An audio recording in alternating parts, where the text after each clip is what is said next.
All right, Dan, look, it's the World Cup, so I wanted to talk about football. I know you don't really like football or football games, but there's a lot to go through. I've found some really interesting stuff, so I promise I'll make it less confusing than the offside rule. Speak for yourself, mate. I understand the offside rule perfectly. Great. Do you want to explain it? We ain't got time tonight. It's a busy show. Thought so. Anyway, we're still good to talk about football and football games though, right? Yeah, topics that have brought joy, heartbreak and smash controllers for millions around the world. Can't deny, though, that along with the tech, football games have changed massively over the years. Oh, yeah. Back in the day, players looked like blurry potatoes running across a green carpet. Yep, and now they scan every wrinkle, tattoo and blade of grass. Yeah, and yet somehow your AI defender still decides to mark absolutely nobody. Some traditions have got to be preserved, right? But remember when football games would come out each year and they would promise huge innovations? Yeah, brand new physics. Revolutionary animations. The most realistic football experience ever created. And then we spend 60 quid just to discover the goalkeeper still dives the wrong way. The thing is, though, football games do capture hope perfectly. Yeah, every season starts with hope. Every World Cup starts with hope. Every career mode starts with hope. And then 6 matches later, you're 14th in the league, your star striker wants to leave, and you've somehow lost to a team whose stadium seats 500 people. That's football.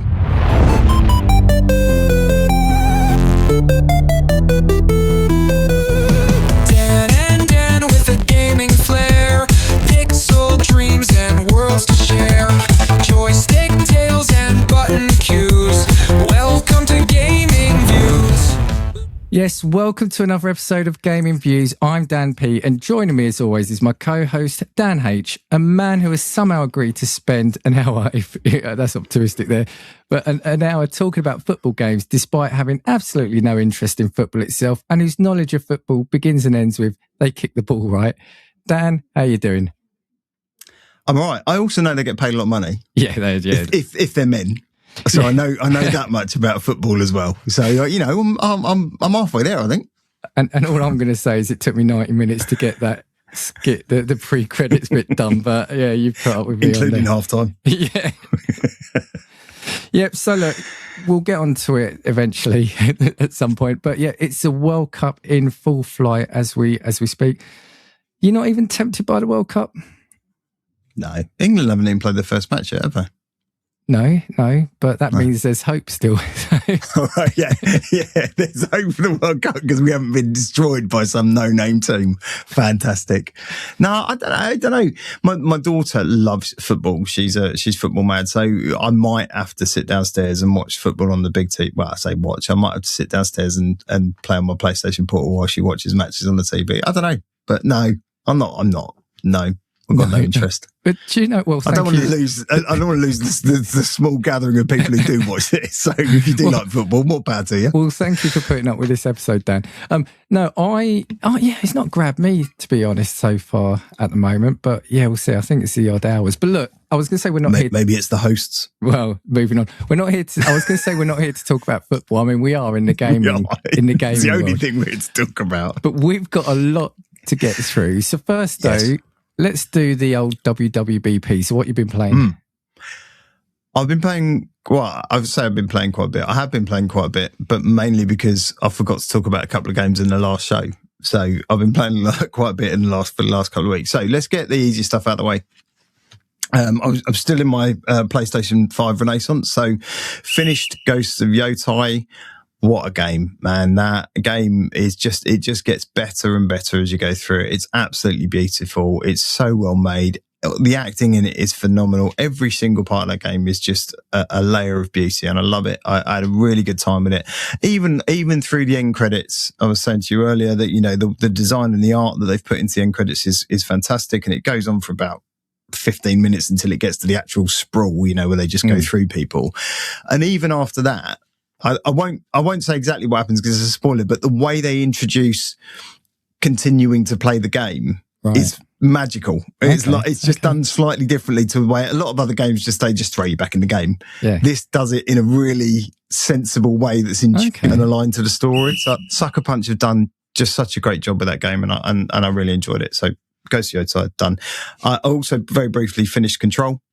Nice. And this is where I get into my frustration with the PlayStation 5 Pro. I do love it. It's lovely. It's a great big kit. I really enjoy it, and I'm really pleased I bought it. So it's not buyer's remorse, but twice now I've had issues when playing Control. Something has happened or gone wrong. First time, I'm not really sure, but it was just, I was playing the game, I stopped it, I restarted it, and the HDMI handshake between that and my TV failed to the point where I had to unplug the whole lot, bring it upstairs, plug it into a monitor, reset the settings, take it downstairs. And then it happened again last night, and Control crashed, and it just crashed. And then the HDMI kicked off and just had to do the same thing again. So just little frustration with it, but it's fine. Finished Control. Love that. I said previously I played Astro Bot on the show, and I have played Astro Bot, but what I've mainly done, I realised, was play the bosses of Astro Bot, because my kids were playing Astro Bot and just kept calling me and going, can you do the boss? Because it's too hard. So I haven't actually seen a lot of the levels. My God, dude, that game, I swear, has more innovation in one level than half of the platforms out there. It is phenomenal. There are levels where you make yourself micro small like a mouse. There are levels where you use frog punching gloves to spin round sticky surfaces. There are levels where you use an elephant backpack to suck up liquids and grow plants. The list goes on, and every level is an innovation in itself. And it's not just the gimmicks. It's how they've then designed the levels around that entire thing. It's an absolute joy to play. And I'm sure anyone who's played Astro Bot will know what I'm talking about. It's phenomenal. And it's just, I feel quite, I said to you earlier, I feel quite sad that you won't be able to play it. Yeah. Because you haven't got a PlayStation 5, and it is very exclusive to, because it's all built around PlayStation and the characters, and you're even repairing a PlayStation 5 as part of the journey that you're on, because it's a spaceship that you fly in, and it's all a bit weird. But yeah, Astro Bot, it what one a game game, of the year, man. didn't it? I'm sure didn't it? Well, bloody hell. So yeah, it did. Yeah, it wasn't Clara Obscura levels of winning, but it was. Yeah, it's certainly one game of the year at the year before. But yeah, and for good reason. It is absolutely brilliant. So if you have a PlayStation and you haven't played it, please go and pick it up if you can, even if it's in a sale, and give it a go, because it is. Or if you're Sony, stick it on Steam. Yeah, I don't think my word is going to hold any weight with those guys, but yeah, do that. Do you know what? I'm at a point where I'm almost like, do you know what? Before I sell my old PlayStation, I might just wipe it down, give it to you, so you can play Astro Bot, because it's fucking brilliant. Right, let's get on to other games, because we have time pressures this week. So on the advice of, and I can't remember who it was, I don't know if it was Pete or if it was Frosty, if it was someone else who advised me to go and play Crosscode, because I'd played the early access of Alabaster Dawn. It's by the same team. It was their previous game, Crosscode. It's another JRPG retro style game. Absolutely brilliant. Absolutely brilliant. It reminds me again a lot, because of the kind of real-time combat, it reminds me a lot of kind of Secret of Mana, and the story is great. It's, you play a character who gets stuck inside a VR world, basically.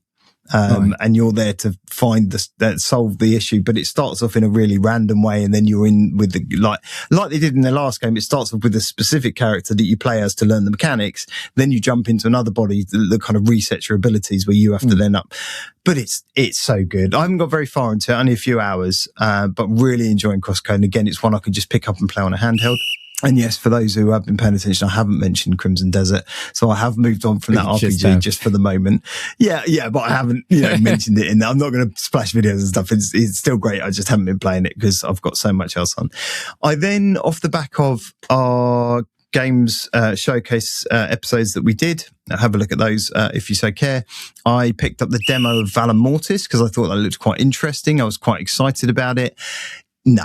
Really? It is. I mean, it looks very nice. It needs a bit of polish, but it is a Souls-like through and through. Like every beat of a Souls-like you could hit, that game hits it. And you're like, not in a From Souls way, but in a cheap imitation of a From Souls way.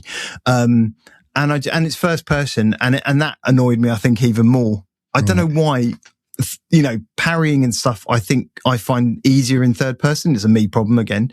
First person, I think it just becomes a bit of an issue for me. So whilst I did the first few easily, when it starts introducing other tougher character types and different movesets. I'm like, I can't do this. This is no, I'm dying. So I've got about an hour into it and just went, I'm not. No, thanks. I'm all right. Do you know what? That's a really interesting point you raised though about first v third person, because there are certain games like if it was Souls-likey, I would want it to be third person. Like Resident Evil 9 gives you the option, but when you start the game, it tells you that Grace's mode, they recommend playing it in first person because it's a more horror side. I changed it straight to third person because to me, it wouldn't feel like a Resident Evil game. Yeah. And also there's something about seeing your character in terms of the enemies, etc. So it's an odd one, isn't it?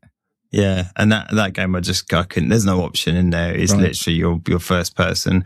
It looks very nice. It's all set in kind of Napoleonic Wars, so it's all back in whatever that was, France, 16th, 17th century, something like that. But it's might be later than that. But yeah, I just couldn't get on with the mechanics in the game and the resetting a light. Weirdly, the lights are like egg timers, like sand time, like in an hourglass, and I'm like, why is there an hourglass on a pole in the middle of a battlefield? This is a bit weird. So it doesn't. Yeah, but then why am I shooting fire from my hand? Yeah, why not? Why not? Yeah. And then the other demo I picked up that I wasn't sure whether I was going to or not, but I managed to fit it in just tonight after work. It's a game called Sprawl Zero, and I had a bunch of fun with it. I think the demo must have run to about 30-40 minutes. But it was so much fun. It's basically I guess you could call it a boomer shooter, but the way the game plays, the speed at which it plays, it reminds me of the kind of Quake Half-Life days. That's the feeling I got from it. It's, aesthetically, it's not massively pretty to look at. You're basically, it's another one of those, not cyberpunk, but you're a corpo soldier, running around shooting bad guys who aren't bad guys, I think, because the bit of the game where it stops is almost the bit where you've been disconnected from the network type thing. Yeah, I think that's where it stops. But you've basically start off as a grunt, and you've got a suit of armor that one of your gloves is like a gravity glove, so a bit like Half-Life 2. You can pull things in and launch them at people. And it's all keyed to one button, so on your LB. The guns are great. You don't get a gun to start off with, so you only have a punch, but you can basically pick up guns, so you can pull guns towards you with your gravity. When they run out of ammo, rather than picking up more ammo, you just throw them at people and kill them with the gun. And then you pick up another gun, with your gravity thing and carry and shoot, and you can launch grenades back at people. There's objects in the world you can throw at them. You then get some abilities. So one of the abilities is standard slow down time stuff, which is fine, but it's a way of regenerating health. The other one you get is like in Titanfall 2, the bullet shield, where you bullets lodge into it and then you can launch them back at enemies. So that you get that ability a little bit later. So I'm sure there's more stuff they're going to... And it was just a bunch of fun. It moves really quickly. It's really loud and bombastic. It's like, techno drum and bass music throughout, even from the title screen. As soon as it came up, I was just like, I quite like this. It's just... Did you say how you found it? It was off the back of I think it was an article that was talking about games you might have missed at Summer Games, or not Summer Games, from the last few weeks. Yeah. Because it feels very much I don't know, call it £17-18 type game, $20 game. That's what it feels like. That's what it feels like it'll be launched at. It's only a demo at the moment. But I think the thing with games like that, those kind of AA style games, is I don't think you can go wrong, because what I found recently with large AAA games is the bugs and things in them they seem to be so massive that, whether it's clipping through something or just getting stuck on environments or whatever, these games are just a solidness to them. And that's what this game feels like. It just feels like a really solid shooter that you're not going to, nothing's going to go wrong. It's just going to work. Sprawl Zero, I had a load of fun with it, and I just ran around for about 30-40 minutes, exploding people into jibs and, just launching grenades back in people's faces. It was really good. I really enjoyed it. And it ran on Steam Deck, I think. Destroying people and shooting people. It's great fun. You have to take that in context for this episode. Don't just clip that and stick it on. Because there'll be, I'll get swatted or whatever it's called. But it feels like, if that is on, you say that it's on Steam? Steam. Steam demo. Steam Deck, then I'll have I think it'll be perfect on a Steam Deck. Honestly, mate, I think you'd have a bunch of fun with it. So give that a go. How about you? What have you been playing? Mine, it should be fairly quick. So I completed the 7th Guest remake. Yeah, had great fun with that. I know it won't be everyone's cup of tea, but yeah, it's got a decent story in there, which surprised me. I thought, like I said last week, I thought it was just going to be an excuse for room, like escape room type thing or puzzle room after puzzle room. But there is a story in there. The last level I thought was going to annoy me because you go from doing these puzzles where it's obviously sort of skill and common sense based. Yeah.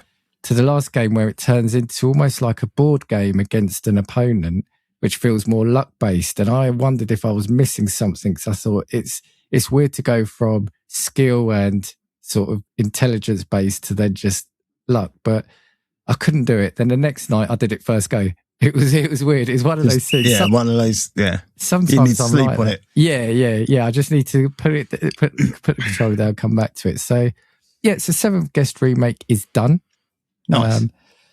Ghost of Tsushima is the main one. And yeah, I said to you earlier, so before I started this, I was looking up the how long to beat for this game. And I was seeing things in the region of like 15 to 20 hours, but it took me 15 hours just to do Act 1. Yeah. Granted, I'm taking my time. I'm finding, question mark going over there. Oh, question mark, I'm going over there. I don't trust those things anymore. No. How long to beat? But because like you're like me, you'll go quest marker like for the main quest. You go, I'm just going to go and see what else because I don't really want to do that. And you just spend hours. 50 hours it took me on Ghost of Yotai. Oh, really? Yeah. Actually, it might have been closer to 60 when I finished. Yeah. Well, I think this could easily do that because what I really like about the game is the way it just layers things. So you've got the main missions, you've then got side missions, and the side missions might have 9 missions within that. So you'll do a part and then another part. Then as you're doing part of that, I discovered now mythic quests, which are quest lines that give you special armor, I think specific armor.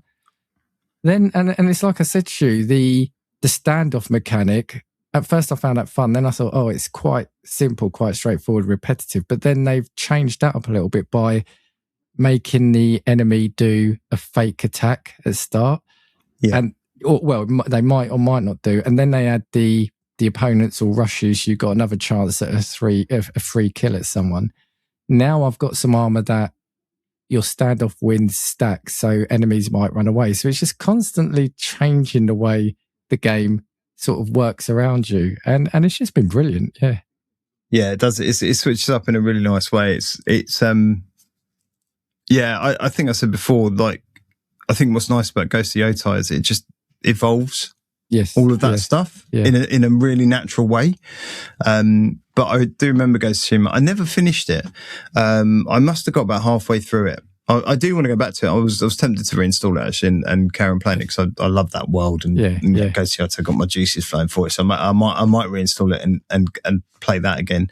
Yeah, I think it's a stunning game. Again, it looks beautiful. Yes, they evolved the engine for Yotai, but not by a lot. It still looks absolutely gorgeous. So, and it's another game that works really well on the Steam Deck as well. So I've been playing both the improvised Steam machine and the Steam Deck. So nice. Ghost of Tsushima second act. So progressing in that, and started a new game because I'd completed 7th Guest remake. And this is a funny one. So it's Echo Generations 2 on the Xbox. So it's on Game Pass on the Xbox now. I remember playing the first one and absolutely loving it. Yeah. This one, it does nothing wrong, but it hasn't grabbed me. So it's a turn-based card battle sort of action game, isn't it? RPG / action game. It's got the aesthetic I like, that kind of pixely, blocky retro feel. It's got really good humor in it. There are some really funny bits in it. It plays well. It's not that any component of it feels rough in any way, but it's just after sort of 2-3 hours it just hasn't grabbed me at the moment. So I feel I'm not sort of criticizing it. So I would suggest people, especially who've got Game Pass, play it, but it's a weird one. It seems to do everything well, but still not compelling me at the moment. I played it as well. I forgot I'd played it. That's how much of an impression it made on me. And I played it a few weeks ago, and I played about, how long do you think the first level is? About an hour and a half, something like that? I'd say hour at most, Yeah. So I played through that. I got to the next bit. I started it and I was like, yeah, No.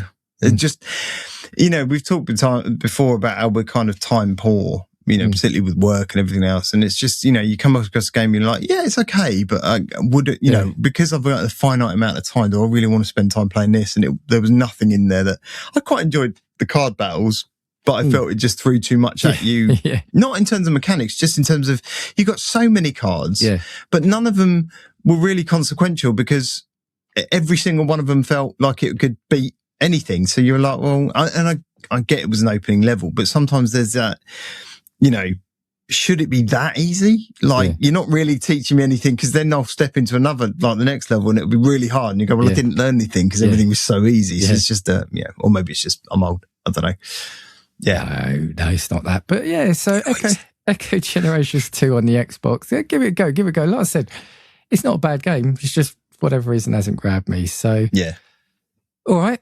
So that's what we've been playing. I want to move on to Comment Corner, but do you fancy doing the housekeeping again? Because you do it so well. More than happy to. Ladies and gentlemen, thank you for tuning in. If you do really enjoy what you're saying, please don't forget to like and subscribe. It doesn't mean a lot to you guys, but it means the world to me and Dan. So thank you. And thank you for your continued support.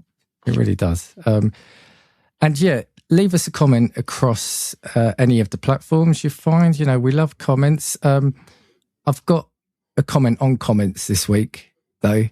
I have to say that.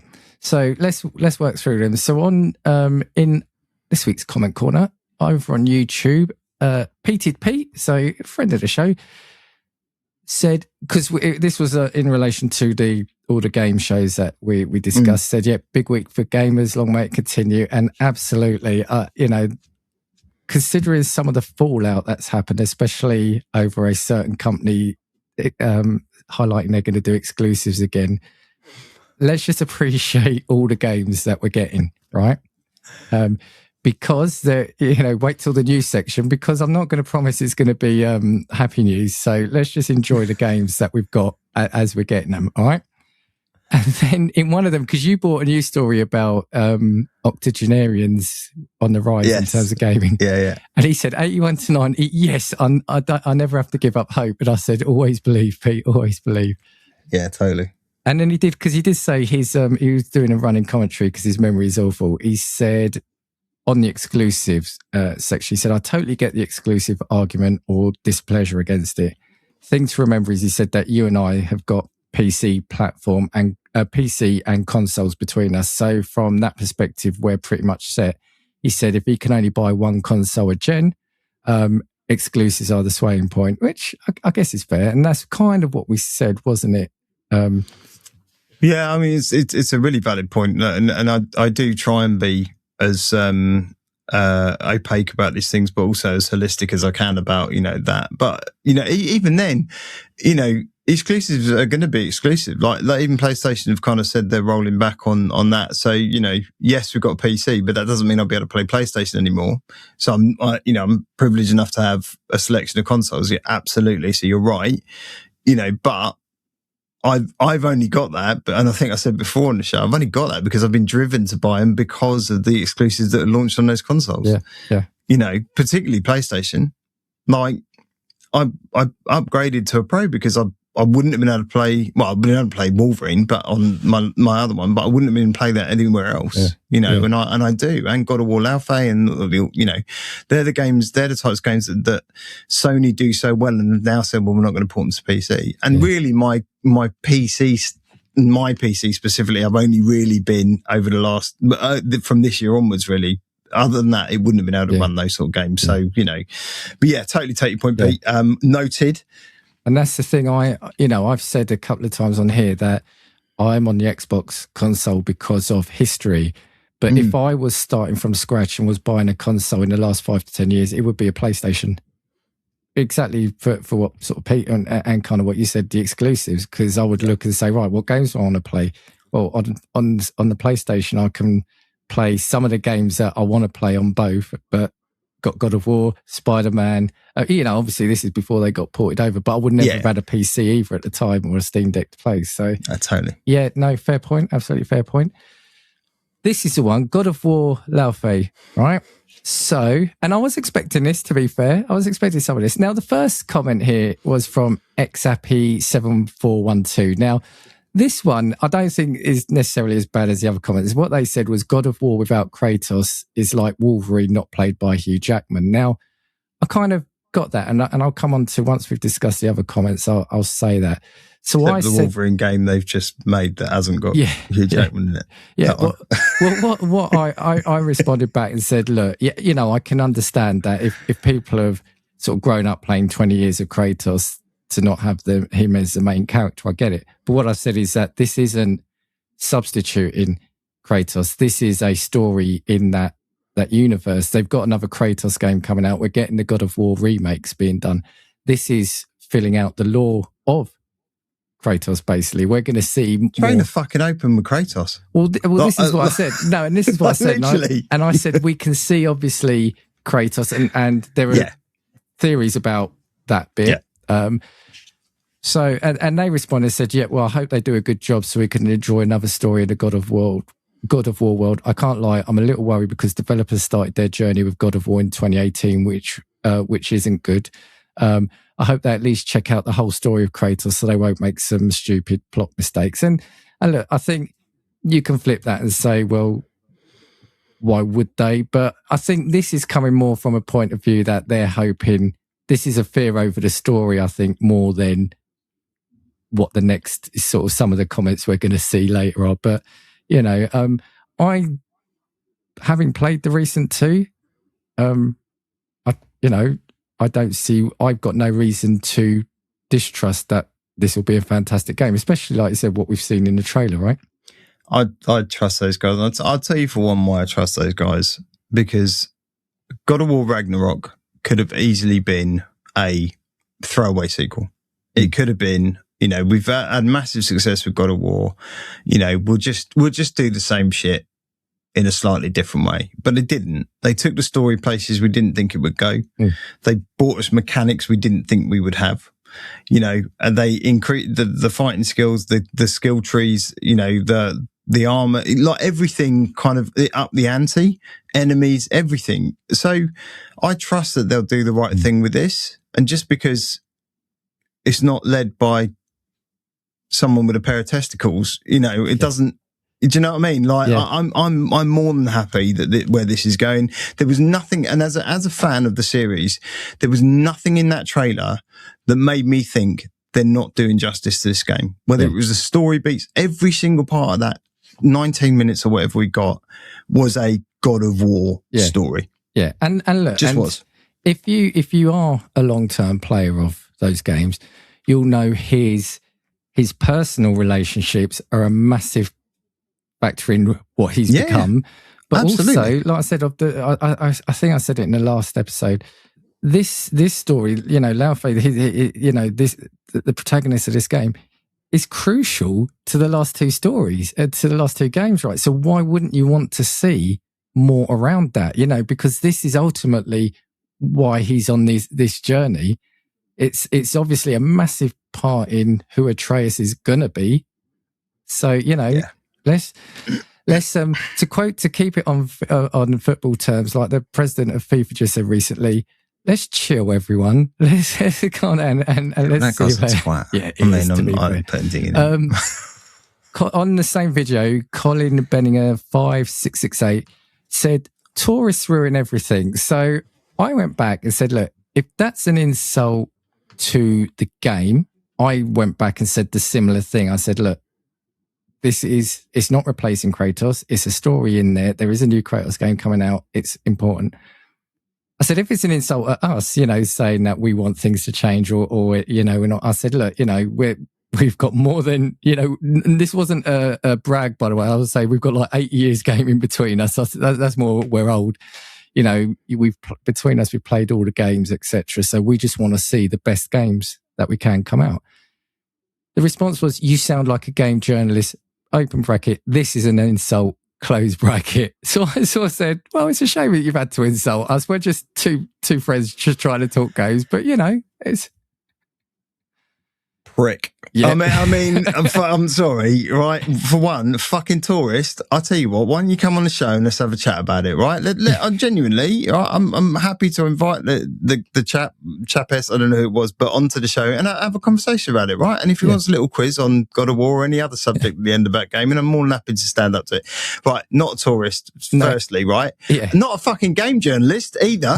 Right? I take more umbrage to that. If any media outlets are interested, we are here, so let us know. Fuck that guy, Matt. Look, right, if you got your panties in a twist because God of War suddenly got a female lead, you need fucking help, man. Like, seriously. Like, that's all I've got to say on the subject. And this, well, we've got more because we're now going over to TikTok. Oh, fuck. We're now going over to TikTok. And this is what I was going to say. Apart from, there's a couple of comments here that this absolutely doesn't apply to, but this is exactly it. You've said it, is my whole beef with the furore this is caused is, if you're unhappy that, you know, it's gone in a, you know, they've totally changed. Like all of a sudden, if they've made it a match 3 game instead of an action game, that's fair enough, right? Like I said, I can get an initial knee-jerk reaction that you've replaced the lead character. But if your beef is that it's because the lead is a female, then that argument can't hold up, right? So I'm not going to say the name of this person because just in case the name is some you know, weird thing. But they said, "Ass concept, really. I'd prefer an Atreus game. Stupid." Right. So again, what I'm reading there is you're right with it not being Kratos as long as it's another male character there. You know, because they're saying I'd rather have an Atreus game. Well, why? You know, expand on it. Yeah, I mean, it completely disqualifies your argument to go, yeah, I like it because it's Kratos. Yeah. But if it was another male, I'd be fine. Yeah. But no, you're not happy with it. Why? Well, like, fuck me, man. Exactly. And I was going to respond, but then someone called Danny09 came in and said, "Why is it ass? Because it's a woman? I haven't found anything to complain about in the game." And that's exactly it, right? It's someone who's actually taking it. Totally. Fucking nonsense. Yeah. And then this from Joey from the Game Club Pod. Now, everyone, this is very much tongue-in-cheek. He goes, "Yeah, I'm looking forward to seeing how the series unfolds off the back of this game. It's a real unexpected change of focus, but actually it's bad because Chex knows, oh yes, here it is, woman." So, you know, he was doing that in the response to the first comment. But absolutely, look, people, as I said, I'll take you back to what I said earlier and some of the news coming up. Let's enjoy games. If a game comes out and it's bad, critique away, but the game's not even out yet, right? Yeah. I'm not going to say any more than that because I'm just going to get us in trouble. And, but we've said it, and look, let's hopefully we don't have to talk about this nonsense again because everyone realizes that everyone comes to common sense. Everyone, I bet we do. I bet something else. There's something else happened. Wait till the game comes out, mate. Yeah, right. I get it. It would be an injustice to the sort of people that have been leaving all the comments. Why wouldn't you want more of the game world you love? That's all I'm going to finish with on that. Right. Stuntman Hollywood, though, the final comment, El Mundos Retro Cave. It looks so good, especially as they seem to have all the licenses and it's not some Pro Evo style clever editing that nods towards those movies. Absolutely. I'm still really hyped about Stuntman Hollywood. So, yeah, we will keep. Yeah, I just want to play as Knight Rider. I want to see if they do the voice and I want to hit the turbo boost. And the whooshing of the light at the front. All right, look, let's get on to news. Now, look, the majority of this news isn't pleasant news, and by the time this comes out, it's probably going to have got worse. But you know, we need to talk about it. So this was let's start with Ubisoft first. So I think I sent you a message, didn't I, the other day, where somebody on Twitter, and I don't have the name now, but just was putting tweet after tweet out about Ubisoft doing some, yes, you sent me all news. Of them, I think. Yeah, ultimately, they're closing another 2 studios and laying off hundreds of more employees. Now, they're closing studios in Winnipeg and Belgrade and making layoffs throughout the company as part of its ongoing costs to reduce and keep the lights on. This is from PC Gamer. A source familiar with the matter said the cuts will see up to 380 people put out of work. Now, they're saying the layoffs appear to have landed particularly heavily on Ubisoft's Barcelona studio, which says the report says they will see 51 people let go. A programmer at Ubisoft Paris said that the number represents 28% of Ubisoft Barcelona's workforce as part of restructuring the studio, which had previously worked on properties like Assassin's Creed The Crew, Ghost Recon, and Immortals Phoenix Rising. They will also shift its focus exclusively to the Rainbow Six franchise. Now, look, there's a lot more to the story, and look, sort of restructuring, layoffs are a part of everyday life, and everyone, no industry is immune. But it just feels like at the moment, every week we're seeing something. And Ubisoft already had a few issues a little while ago. Well, this is what I was going to say. I mean, it's a nice way to frame it, issues. Ubisoft were a bunch of wankers before when they laid off fucking 1,000 people and just decided it was restructuring and they were going to build 5 houses and these houses were all going to have this. So what about these studios? What happened then? And what we just decided, well, it's a bit too much to do it all at once. Let's wait a couple of months and we'll do. Yeah, Ubisoft have got no excuses, mate. I'm sorry, right? If they'd have actually been building half decent games for the last 10 years, right, we'd probably have been all right. But their stuff hasn't been that great. And then they turn up at a fucking game show and go, "Here's Rayman." Oh, but it's a remake of a 2013 game. Yeah. I mean, there's reports that there's going to be further cuts still at their American operations. So it's brutal out there, isn't it? Well, I just wonder how much money they wasted on betting on live service. Didn't go anywhere. I think it's more the other 2-letter word AI. The story, where is it? It says Ubisoft is leaning ever harder into AI and investing heavily into Gen AI in particular, despite continued pushback against it. So, oh man, can't wait for those games. Yeah, like I said, we'll fucking Assassin's Creed will be a tower every five steps. Because AI will have just gone, "You like towers, don't you? All your other games have got loads of towers. Hit some icons on a map. Thanks." Yeah. Thanks, AI. Every icon is another tower. Yeah. Yeah. Look, as we always say, anyone affected, obviously, we hope finds themselves on their feet soon. Yeah. And look, it's just this hobby of ours, this passion of ours, it just continues to kind of come up with these stories, right? Yeah, unfortunately. So we're now going to go into a section which I've kind of dubbed the Xbox section because, it's... Microsoft's foot in mouth section again, is it? And look, and what I'm going to say, a number of these things, some of these stories, people online are going to take some glee in this, and I want them to, remember that firstly, nobody wins in this thing. Look, I'm not being all, we all need to get along. There are people's jobs, there's careers, etc. stuff, and pointing and saying, just because it's not the logo that your console's got, it's no point, it's not a reason to be gloating on social media about this. But the first story I started with, Xbox, because I think it does link into the next set of stories.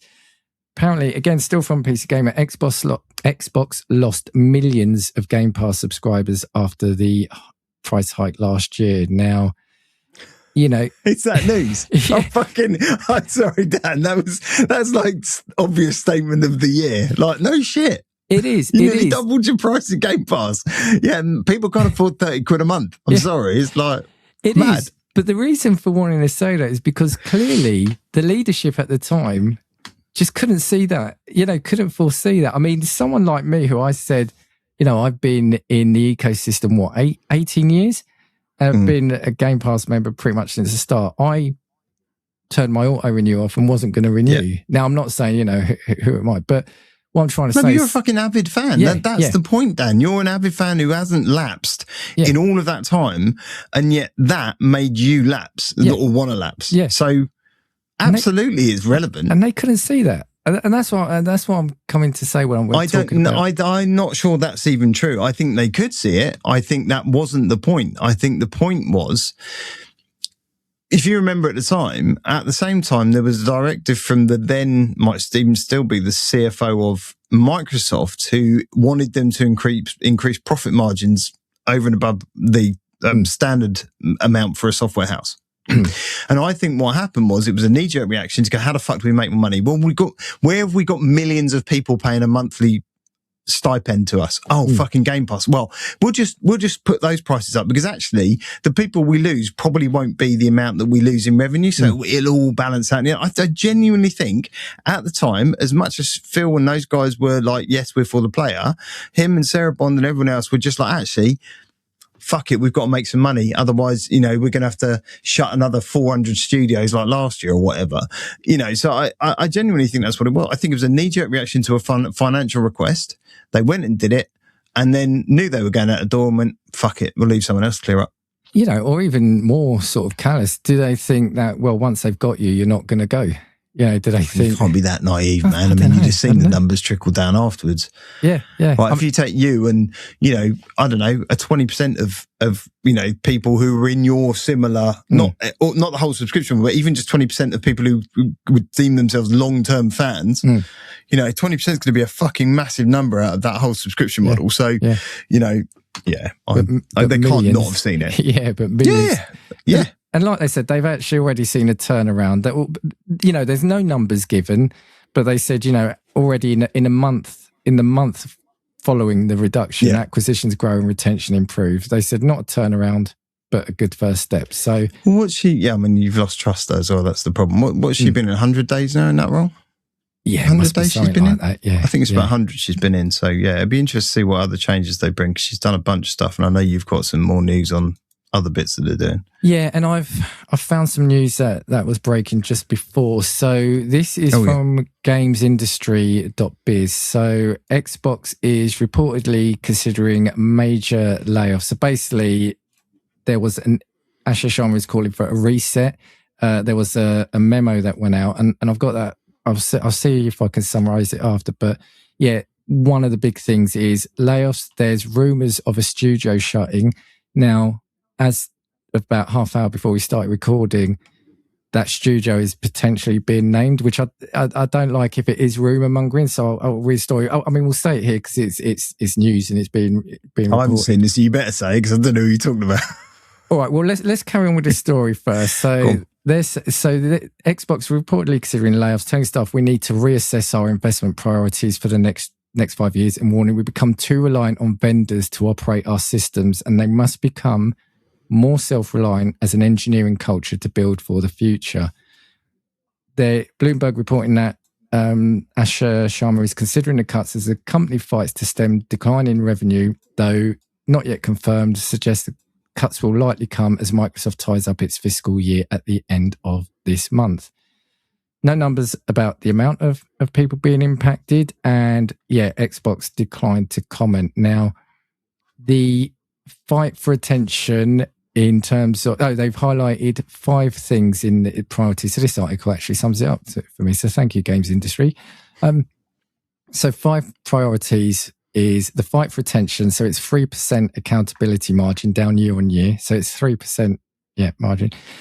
The hardware component crisis, the tension of expanding studios when it needs a pipeline of content to meet multiple strategies, and the current platform infrastructure. Now, a couple of things also that have been reported on that. They are looking obviously to be more, promote a more sustainable business, because it comes after a 33% year-on-year decline in hardware revenue, which she described as, you call me about the master of understatement, not particularly healthy, she called it. And she... kidding. So... And then since then, there's been certain things like, I don't have the story here, but they're looking at potentially spinning off almost Xbox as its own entity. Like maybe, I think I read into it almost like selling it off or it being a completely I don't know if it'd be part. selling it off, or they'd be splitting it out of the business to become its own thing. So it's not under the Microsoft's particular branding. It'd be an Xbox as a brand, but I can't see it happening, to be honest. I mean, I guess anything's on the table, and even some of the rumours that are around, over the weekend about it were a bit like, I'm not sure how much stock I'd place in that. I think it's people just hazarding a guess as to what her words could mean. Yeah, I mean, look, if you look on the Xbox website, you can see the memo, and as you can see it in a lot more detail. And look, let me summarise the rest of this. So the studio being rumoured, and there is an update now, I think, as we've been recording. Is one it was a bit of you know, you don't want to see any of them close, but it's Compulsion, so South of Midnight. Yeah. Fucking, do you know what I mean? Yeah. It's always a fuck. Who was the other one they did? Tango Works. Yes. I mean, in fairness, without Tango Works, you wouldn't have had Stellar Blade, which is pretty cool. Yeah. But yeah, Tango Works, which did that Hi-Fi Rush, which is a fucking phenomenal game. Yes, and like minutes after, it was like, yeah, we're getting rid of them. Yeah. What? Like, why? Yeah. Like, and if you haven't played South of Midnight, yeah, all right, sorry, it's got a female protagonist. Fucking brilliant game. Brilliant. And Absolutely brilliant game. One of the few games in recent years where it made me go, I rushed to Spotify to listen to the soundtrack. The soundtrack. Yeah. Honestly, incredible game. Now, the update is that, where is this? Is here. According to someone at the studio, Compulsion leadership is in negotiations with Microsoft over the studio's fate, but the details of these negotiations have not been disclosed. Now, there's approximately 90 people at work there.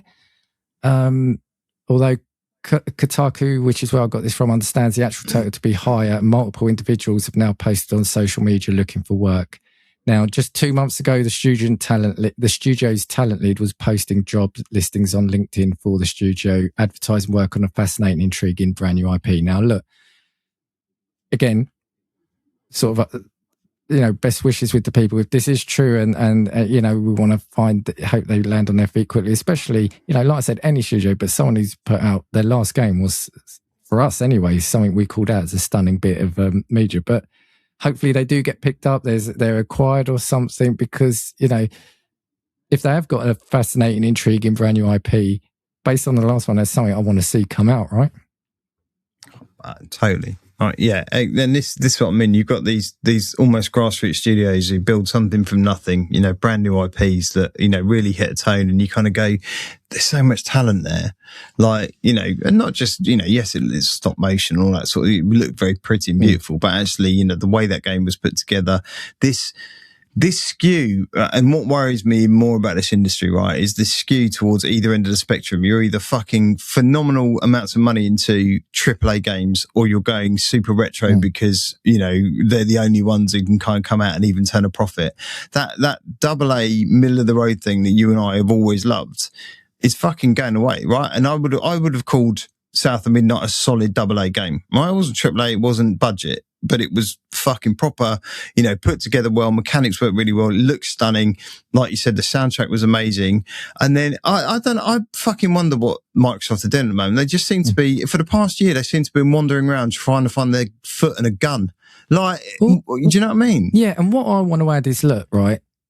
So Astro Sharma has come in. We've said, we've praised Microsoft and Xbox for the last few weeks, in some of the decisions. Now, it's clear that it has been run badly, or it has been running badly for a number of years. So when that happens, look, you and I have worked for companies where there have been sort of years of, I'm not going to say mismanagement, but bad maybe planning, and then something happens and they restructure. So look, again, for people listening, yes, I'm aware that these things happen. It just feels like at the moment in gaming, and look, Sony has shut studios, etc. It feels like here, though, that often the studios are ones who are putting out good stuff. So it's no fault of the studio, and the games they're putting out is good. It's just we don't want that studio, or what we're looking next. Is it a monetization thing? Possibly, I don't know. I just find it depressing. And like I said, certain comments about pointing out that, you see Microsoft do it too. It's not the time for that. Let's just think about, we're potentially losing another great studio. Yeah, agreed. But and still on this, so if that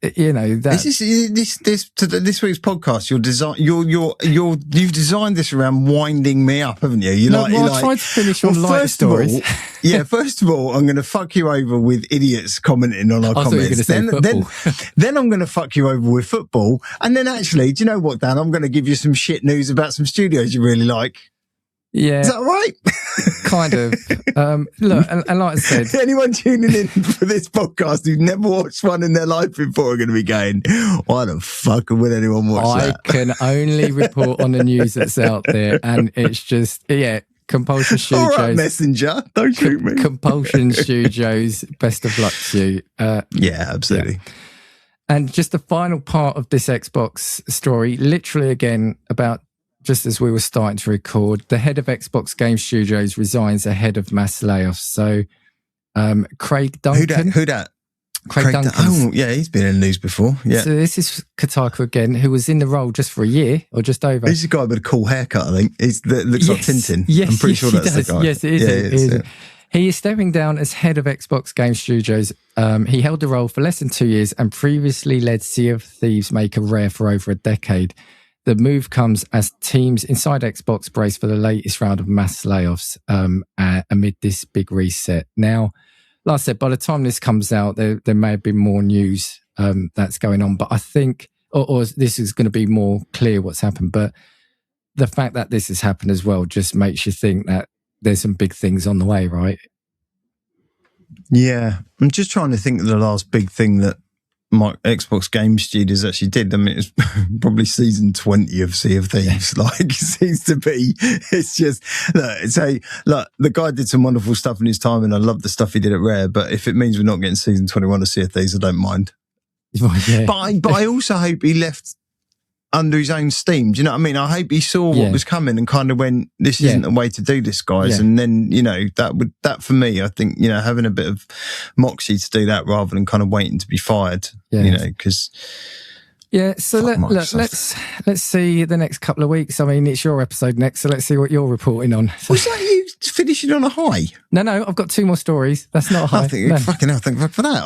I'm finishing on a high. Yeah, Craig's left. Well, these two stories, I don't know, there might be a little bit of what's the word, storytelling around them, but I thought they had to be included. So you've made some stuff up, is that? No, not me. We're going back over to PC Gamer for this, and just the headline alone it means this has to be in here. Dog tries to shoot PC Gamer, but their rig and RAM takes a bullet instead. It would have hit me while I was sleeping if the PC hadn't been there, right? So, sorry, dog tries to shoot PC Gamer. Do you know what? When you said that, because you said it was from PC Gamer magazine, I was like, why is a dog trying to shoot the magazine? No, I'm with you. Yeah, right. So they found this on Reddit, and one user shared their own harrowing experience because people saying it's not every day that you hear about a PC saving someone's life. It's even rarer that you hear a dog shooting a gun. So user Angel Babies, that's 2 Z's at the end, took to subreddit to share a picture of their PC with a bullet hole shot clean through their motherboard, and to add even more horror, straight through their RAM. I mean, you don't want to be destroying RAM right now. Does that dog not know what's going on? Insurance. Yeah, in the middle of the night, they'd probably get more from that than no, my dog ate my homework. My dog shot my gun. It's like, what did I take? A diamond ring, okay. 2 gold bars, okay. I destroyed my RAM. Bloody hell, this takes this investigation. We are on all over this. In the middle of the night, they were woken up by a gunshot and pieces of tempered glass hitting their face. The tempered glass side panel of their PC was now scattered all over the room, having been shattered by a bullet. Their teary-eyed neighbour came to check on them in a complete mess, sobbing and shaking and terrified that she had hurt someone, and claiming that their dog had somehow accidentally discharged her gun. That shot had passed through the wall, hit the PC, and the police said the PC changed the trajectory of the bullet, and it would have hit them in their sleep if the PC hadn't been there. So, where do they fucking sleep? Next to their PC? I'm sorry, Dan. AI comes up some right old shit. I mean, write me a story that will get me clicks. Well, what I about a know, dog and a gun and a PC. What I want to know is, I want to see that the police should have arrested this dog and asked it to shoot a gun again, because I want to see how it shoots the gun. Opposable thumbs, people.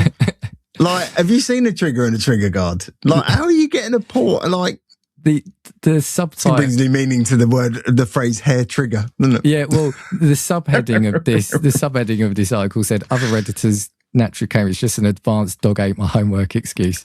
Fucking innit? Right now, this for the insurers. The final one. I'd seen this. Now, I'd seen this on Twitter, and then the wonderful Joey from Game Club Pod also sent it to me and said, this is a Gaming View story. So I thought, I have to say it. And again, I'm not sure how truthful this is, but it's just a brilliant one. So this is actually, it's on... It's a weird source because this was the only one I could find at short notice. It's from Instagram. And it's it's definitely true. From Lad Bible. But I saw this on Twitter. I saw this person tweeting and I couldn't find a tweet. What does that show become, Dan? Well, this is quick before because all I've only found one article and it's from Lad Bible. We're banning social media in this country for under 16. So this will be where you can get all your social media info. Right. Do you think 16-year-olds watch this podcast? They will now when they hear that this is where you can get stories from Lad Bible on Instagram. Sorry, carry on. I'd seen the tweets and maybe I just couldn't be bothered to find the tweets again. But ultimately, a Grand Theft Auto fan going by the handle then Pomegranate 625 has taken trailer speculation to a whole new level, allegedly monitoring activity around Rockstar North in a bid to work out when Trailer 3 could drop. According to reports, the fan claimed, and this is the tweets that I saw, they used audio equipment to track unusual noise spikes near the studio, logged luxury cars arriving at the premises. This is the one. Built a custom O2 sensor to monitor oxygen levels and even counted 71 discarded cigarettes as part of their theory that the staff may be under pressure ahead of a major announcement. So, just for the trailer? For that, a new trailer is going to come out announcing the game. Rockstar have not commented on the claims, by the way. But does this person understand how trailers work? I mean, it's basically footage that is then edited. I'm wondering if they mean sort of more the fact that the game, like an announce, like a full-on final announcement trailer for it, or that the game's been done. But I think what they're trying to say is that they've seen increased activity at Rockstar North. But do you know what? Rather than want some fucking lunatic camping outside their office, I'd rather pay attention to the fact that somebody said, yeah, we're launching in November. Well, that's what I was going to say. You could just look at their Twitter account, right? I'm pretty sure there's a GTA game coming out this year. Yeah, it's not a secret. I mean, it's breaking news. GTA coming out this year. We broke it here first, everyone. We broke it. Fucking hell, mate. The thing for me is like, they built an O2 sensor, but where have they put that to find out? Actually, maybe we don't want to know.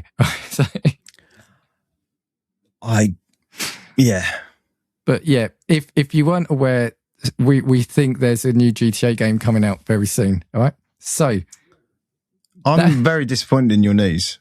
Why? You've had the one thing that we've been talking about for months on this podcast. Oh, go on. Do you want to say it then? And you haven't spoken about it. Oh, well, we've seen as go on. You say it then. What, the news of the weekend about? So apparently demo units have been going out to potential reviewers for the Steam machine.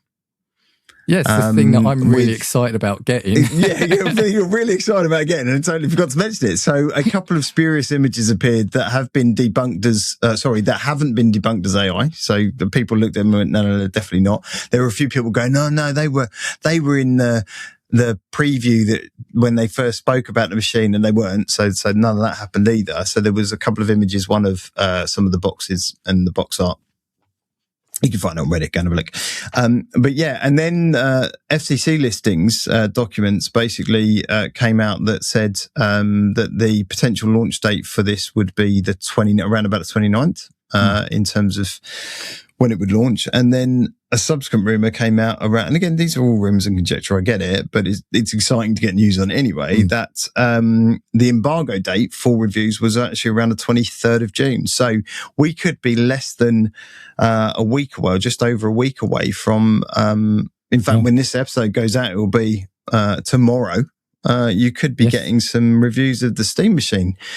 Disappointed I haven't heard anything about Half-Life 3, but whatever. It'd be a launch title, hidden game on there. That's what. You reckon? That's my thing. Yeah. So yeah, I mean, look, and even if the 29th is your pre-orders going up, if they follow suit with as they did with the Steam controller, which I still haven't had my notification set up a bowl in yet, so they're struggling to get that out as hardware. The one thing I guess to say around all of this, true or not, is we still don't have specifics on a price. Which is which is the biggest disappointment and biggest concern, because, you know, I can very well see that, you know, if they're confident enough to send out these units to people to review, it'll be great. You know, there'll be loads of fucking hundreds of YouTube videos about, you know, how great this thing is, or not, but I assume it will be pretty positive. And yet they'll all be talking around it because none of them will have a price listing for it. Yeah, it's interesting, isn't it? Because you've got to assume that the outlets that have got it have been told the price, because surely you have to factor in price in the conversation about if it's value, right? But yeah, because we've been talking about this for months now, and I'm both excited and also nervous because, like I said, the price, I just can imagine there are people in boardrooms still trying to work out how they can shave a few dollars or pounds or euros off it. Yeah. Exactly. Yeah. Just to be clear, the FCC documentation. So the FCC documentation is basically entitled Valve's video game machine. But the documents in there, so they're technical documents, but what's also in there. So none of this you're able to view right now. These are lockdown documents of the FCC. But they are a user manual and internal photos of the units. Okay. So those documents become live on the 29th of June, which is why people have gone, well, if they're going live with that, that's either when the embargo lifts or when, you know, you can pre-order or whatever. So, yeah, good homework, sleuths. Let's see what happens. That, along with the potential photos of leaked images. I wonder if they counted the cigarettes outside the Valve studio. Oh, mate, you can guarantee they'll look at the metadata on the photos, and whoever leaked images of it are they won't be getting new review units. Yeah. All right, that was the news that was this week. Dan, on to football. I know this is a bit you've been looking forward to. So, as always, question. I know you don't like football, but have you ever got hooked on a football game or even come close to enjoying playing a football game? I love your fucking question. I know you've had your legs bitten off by a shark, but have you ever enjoyed having your legs bitten off by a shark? Well, you know, no. I have never felt myself addicted to a football game.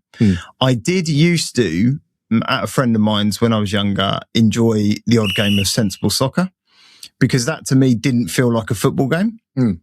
If that makes sense. And if you've played sensible soccer, you probably know what I mean. It doesn't really feel like a football game. It feels more like an arcade game with a ball in it. No, I have never enjoyed I'm going to say 2 or 3 games of FIFA I may have played in my life, because there must have been 1 or 2 I've played. You know, when you're at a party or whatever, someone sticks FIFA on, you're like, oh yeah, I'll have a go. And then you go, oh, yeah. So the 2 or 3 games I've ever played, I didn't enjoy. Never has it made me go, God, I've got to go and go. And I do think football is a very tribal sport, right? Club-wise, player-wise, like everything is quite tribal about it. And I've never been a tribal person. It's just not in my nature. So I don't coalesce around a single thing. And I know people do in football, and more power to you, by the way. I'm nothing against people who love football. It's, you know, my daughter, like I said, she loves football. My old man and my brother like football. Well, I say they like football, they support West Ham. But, you know, see, I know football jokes. But it's just not my bag. So I think that has never tempted me to go, well, I must invest time in playing a game where I can, you know, do what my idols do, or do what the people who I'm a part of a fan network with do. It's just not, it's not my, sorry people. I'm not trying to bring the episode down, but it's not mine. And look, no, it's valid, right? There's 3 things. I mean, firstly, I've always loved football games. I mean, I do like football, but I'm not like a massive hardcore supporter. But what you said is very true. And look, I've assured you this isn't going to be an in-depth discussion about football or particular games. It's going to chart the evolution of it. But I think what you said is actually spot on, in that the early games, I think anyone could play them because they were more arcade games. I think now we're getting so much more into the simulation side of things. But no, I asked because I'm not necessarily a huge American football fan, but I will, because they come out on Game Pass, I will always give the Madden games a go because I do like playing those. So I just wonder, sometimes you might get into a Yeah, no, game. I used to play. I used to play Madden quite a lot. In fact, I used to play the precursor to Madden on the Spectrum, and I spent hours playing that game. You know, this is really early days. And then as Madden started coming out on consoles and on prequels to consoles, I played a lot of Madden. But I used to play American football, so that kind of makes sense. I was never tribal about it, but I used to train. My brother was part of a squad, and I used to train with him. And so, I played American football, not for very long, but it was part of that thing. But sports in general have never really grabbed me. I mean, I enjoy watching rugby more than football, but I don't go and play rugby. Yeah. I love boxing, but I don't play a lot of boxing. I've played more boxing games than I have football games, though, I suspect. We should do one on boxing soon then. Right. But, look, if we're going to chart the story of football games, we've got to go pretty much to the birth of the industry itself, Dan. Now, I'm hoping I'll put some links. Which industry? Football. No, the game industry. Yes, basically in 1784. So I was looking at pictures of this and it was brilliant. But we're going back to September 1972, and what's recognised as the first home video console, the Magnavox Odyssey, which I'm sure Magnavox. We've referenced on here. That was released, and among its selection of games was a football game called Soccer, right? I mean, football game, but it was called Soccer, making it one of the earliest football games ever created. Now, what I hadn't necessarily appreciated about the Odyssey was how basic it was. So it didn't have a microprocessor. So instead, and I hope you can put some pictures up. There you go, put pressure on you. It was basically a series of what looked like memory cards with... like little sort of circuits, etc., that you would plug into a slot into the console, and it would then, cause circuits and transistor logic, blah blah blah, to create this game. More technical than I said. It was to video games what Subbuteo is to real life football, right? Yeah, it was that manual. It wasn't a video game. Yeah, it had nothing You're in it. slotting, like memory chips in to create a circuit that caused something to happen on the screen. So, to start a game wasn't as simple as selecting an option from a menu either. To play Soccer, like I said, you had to insert game card number 3.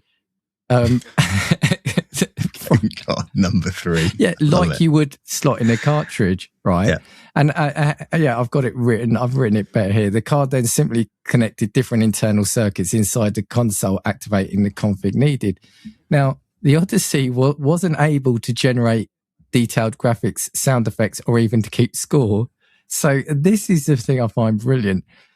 So to get around this, Magnavox included transparent plastic overlays that you had to stick directly onto your CRT television, right?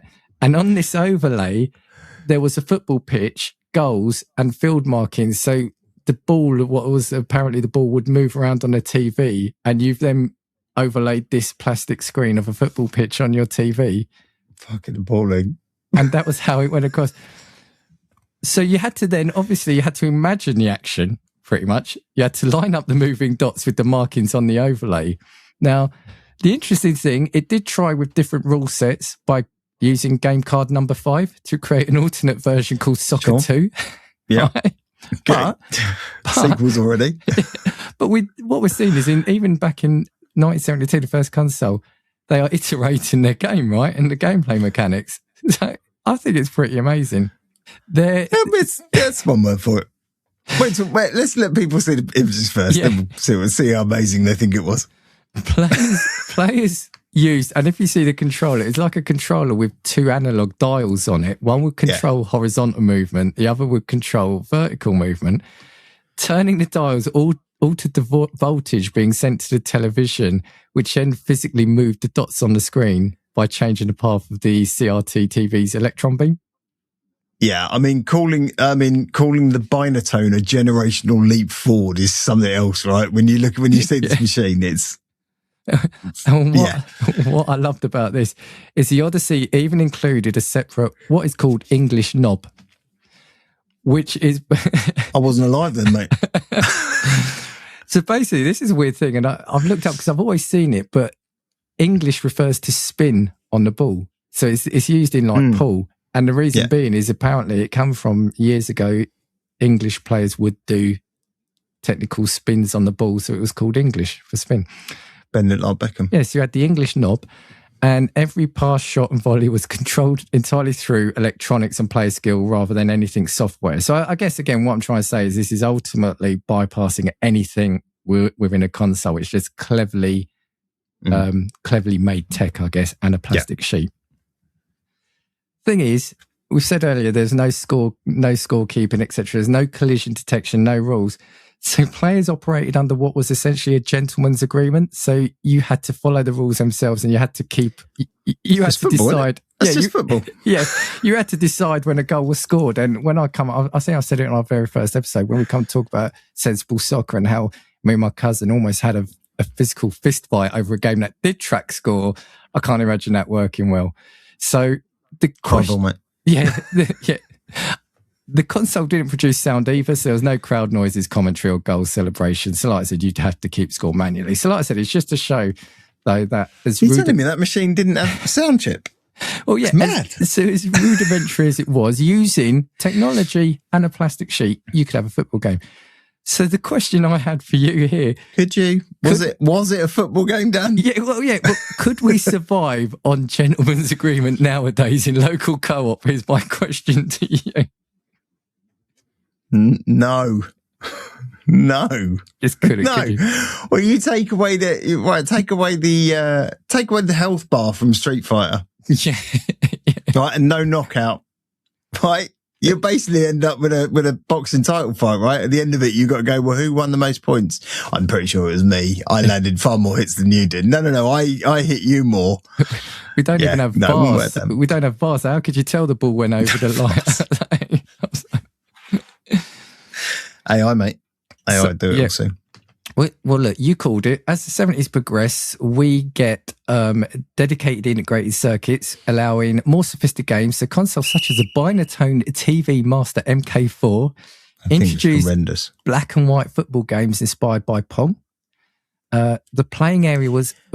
That's why I don't think you can call that previous game a football game, because the next thing you got was Pong, which was basically just two paddles and a fucking blip on the screen. How did you go from, we had a football game and now you've got, why have we only gone to this? You just had to really use your imagination, Dan. When you see the overlay, I don't know if you've seen it, when you see the overlay, it helps, but you had to really want to see it. You had to really want to see it. The playing area was adjusted to include goal spaces behind each paddle, and a simple white line marked the halfway line of the pitch. Now, so what we're seeing is by the late 70s, football games were starting to go beyond, to move beyond home consoles. And we then start seeing them into arcade where you've got more powerful machinery, right? So we start to see features such as overhead viewpoints, and we get horizontal scrolling. So it's not just on one screen. Yeah. Fantastic. Which I love the fact that one of the things I was looking at said it makes football games feel much closer to the real thing than the paddle and ball experience of early years. I mean, like I said, it's more tennis than football, right? Yeah. So we get, in 1973, which is really early on, you get Taito Soccer, or Taito, which expands... Taito? Taito. T-A... I've always called them Taito. I don't know. Yeah. Taito. They're crisps, aren't they? Irish crisps. That introduced multi-directional movement. So we're getting past a bit more just paddle goes up, paddle goes down. Moving one step closer to trying to be a football game. Okay. Atari, what's a story in the 70s, 80s without Atari? They introduced, do you remember the cocktail cabinets? Which was so where you sat down and it was like in a table. You had a stool at either end and the screen was on. Yeah. I've played one of those. I played Pac-Man on one of those, I think, or something similar. They were so odd. But yeah, they introduced a cocktail cabinet arcade game that, again, sort of evolved further. So instead of paddles, you controlled recognisable footballers from above. And I've seen a video. It is actually quite good for the time. And it had broad-shoulder player sprites, four players on a team, and proper pitch markings. So, you can... I don't trust your judgment anymore, though, because you thought that Magnavox thing was innovative. I'm like... No, what I'm trying to say is No, They we're had some getting into green a different. cellophane. It was fucking brilliant. No, I'm not, saying right. no. They had 4 players, let's Dan. not- Even though I know you have 11. Let's not deviate this. Let's not deviate. But what I'm saying, not so much a plastic overlay, but the fact that it was a console where you created a game by bridging a circuit. That's what I think is. I'm going to keep looping back because it's funny seeing you get angry because you're running out of time. No, don't stop. Let me stay on track. This goes to extra time and or penalties. So I will trap you here, Hornblower. right, I'm going to keep on. Right, I'm going to take each word slowly now. We get a major milestone in 1979 with the release of NASL Soccer, so the North American Soccer League. So look, the American soccer does push the game on, right? So this being, it introduced things that you can start seeing in the roots of modern football. So while basic by today's I bet I'm just thinking they needed to be really careful with their typeface when they were letting that out, didn't they? Why is that? What's that? What am I? NASL. What am I not see? L's can sometimes look like eyes, Dan. Oh, sorry. Yeah. I mean, it wouldn't be far off what's happening at the moment, but yeah. We're not political views, but that's Patreon only. So hurry up and get that set up. The people at the end of this episode, Dan's going to be going, you know the bit you put in, can you just cut that bit? Can you just cut that bit? The next video is going to be just you and I just looking solemnly at the camera. We are sorry for everything Dan H said in the last.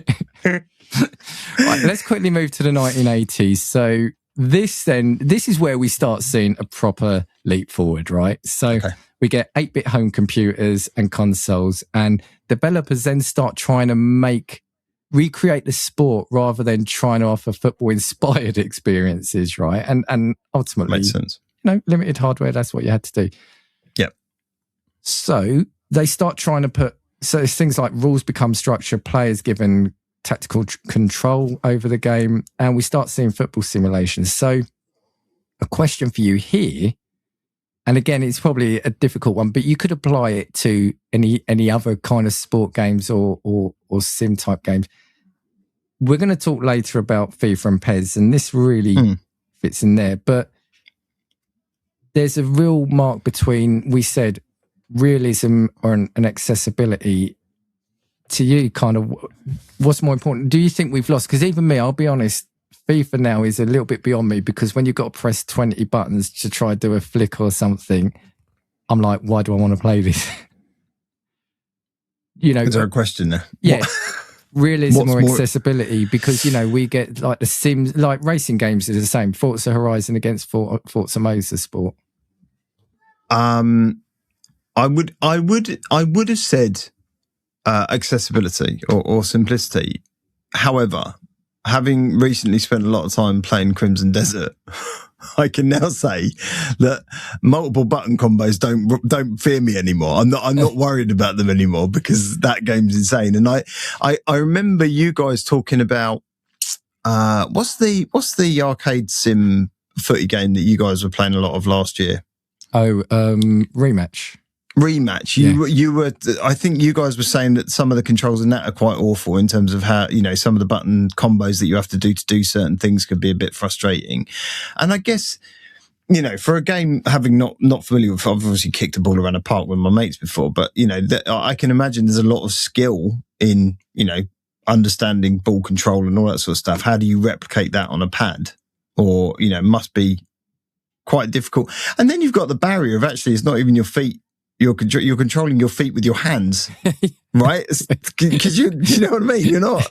It's not. It sounds weird, but when you say it, I'm not controlling. Most video games, you're more often you're walking but controlling your hands to do stuff. In this, you're not. You're just running and then controlling your feet to do everything, which is another weird thing. Now, the line I always struggle with earlier games is not either of those things. It's how did you create a multi-person game without like AI, as we know, not talking about generative AI and stuff like that, but without, intelligence of the other players, because otherwise it's just you running around a load of static characters who you expect to occasionally put their foot out, I guess. Yeah. So I don't, that I don't know how that would. I actually feel like we've lost something in it, and I'm just going to assume that there was something coded around wherever the ball was in relation to the pitch, right? But maybe. I love the games that I love, the football games the most.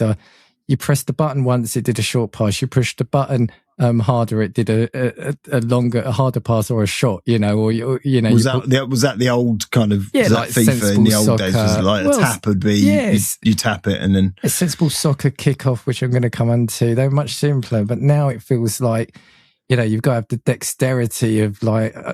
It feels like I need like 20 hands just to pull off a move in FIFA. Yeah. You know, for 2 feet, ironically. Yeah.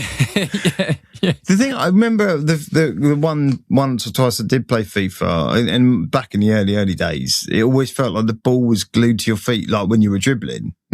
It was always almost glued to your feet, and then your buttons were you know, a short pass, long pass, you know, a lob. You know, that sort of thing was how I remember it, and a shot. I don't think there was much more to it than that. And like you said, nowadays it's like fucking everything. Like you can turn on the ball, you can nutmeg, you can do it, you know, and it's like, it's all context sensitive depending on where you are in relation to the other. My daughter does it to me all the time. She's like, do you know what nutmeg is? I put ball between legs as nutmeg. I'm like, yeah, I'm aware of what it means. You don't have to do it with everything in the house. Well, this was it. I think sensible soccer was a bit ball stuck to the feet, but when we come on to kickoff, that kind of initially blew my mind because it wasn't. You had to move around the ball almost like so if you just decided to turn the other way, your player's gone half a mile, but the ball's gone upwards. So which is what would happen, right?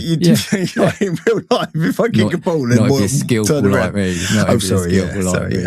But yeah, so we start seeing in this period competition actually now starting to ramp up between hardware manufacturers improving things at home. So Mattel's Intellivision Sports Network promoted its own range of sports titles, putting pressure on rivals to improve their games. So Atari then take up the challenge. They released Real Sports Soccer in 1982 for the 2600 and the 5200. That moved the game on more than earlier titles. So here you could have horizontal scrolling, and this allowed players to move around the pitch in multiple directions. And this is the key thing.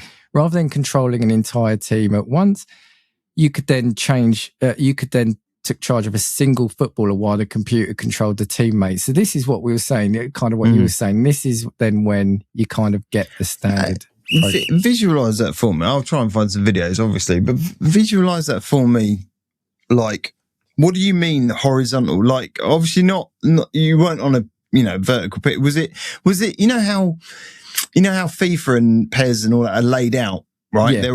They're all on a kind of, a 2/3 slant of the pitch, a bit like your cameras are on a football match, right? Most of the time. Is that what we're talking about, or is it, and then scrolling end to end, or is it?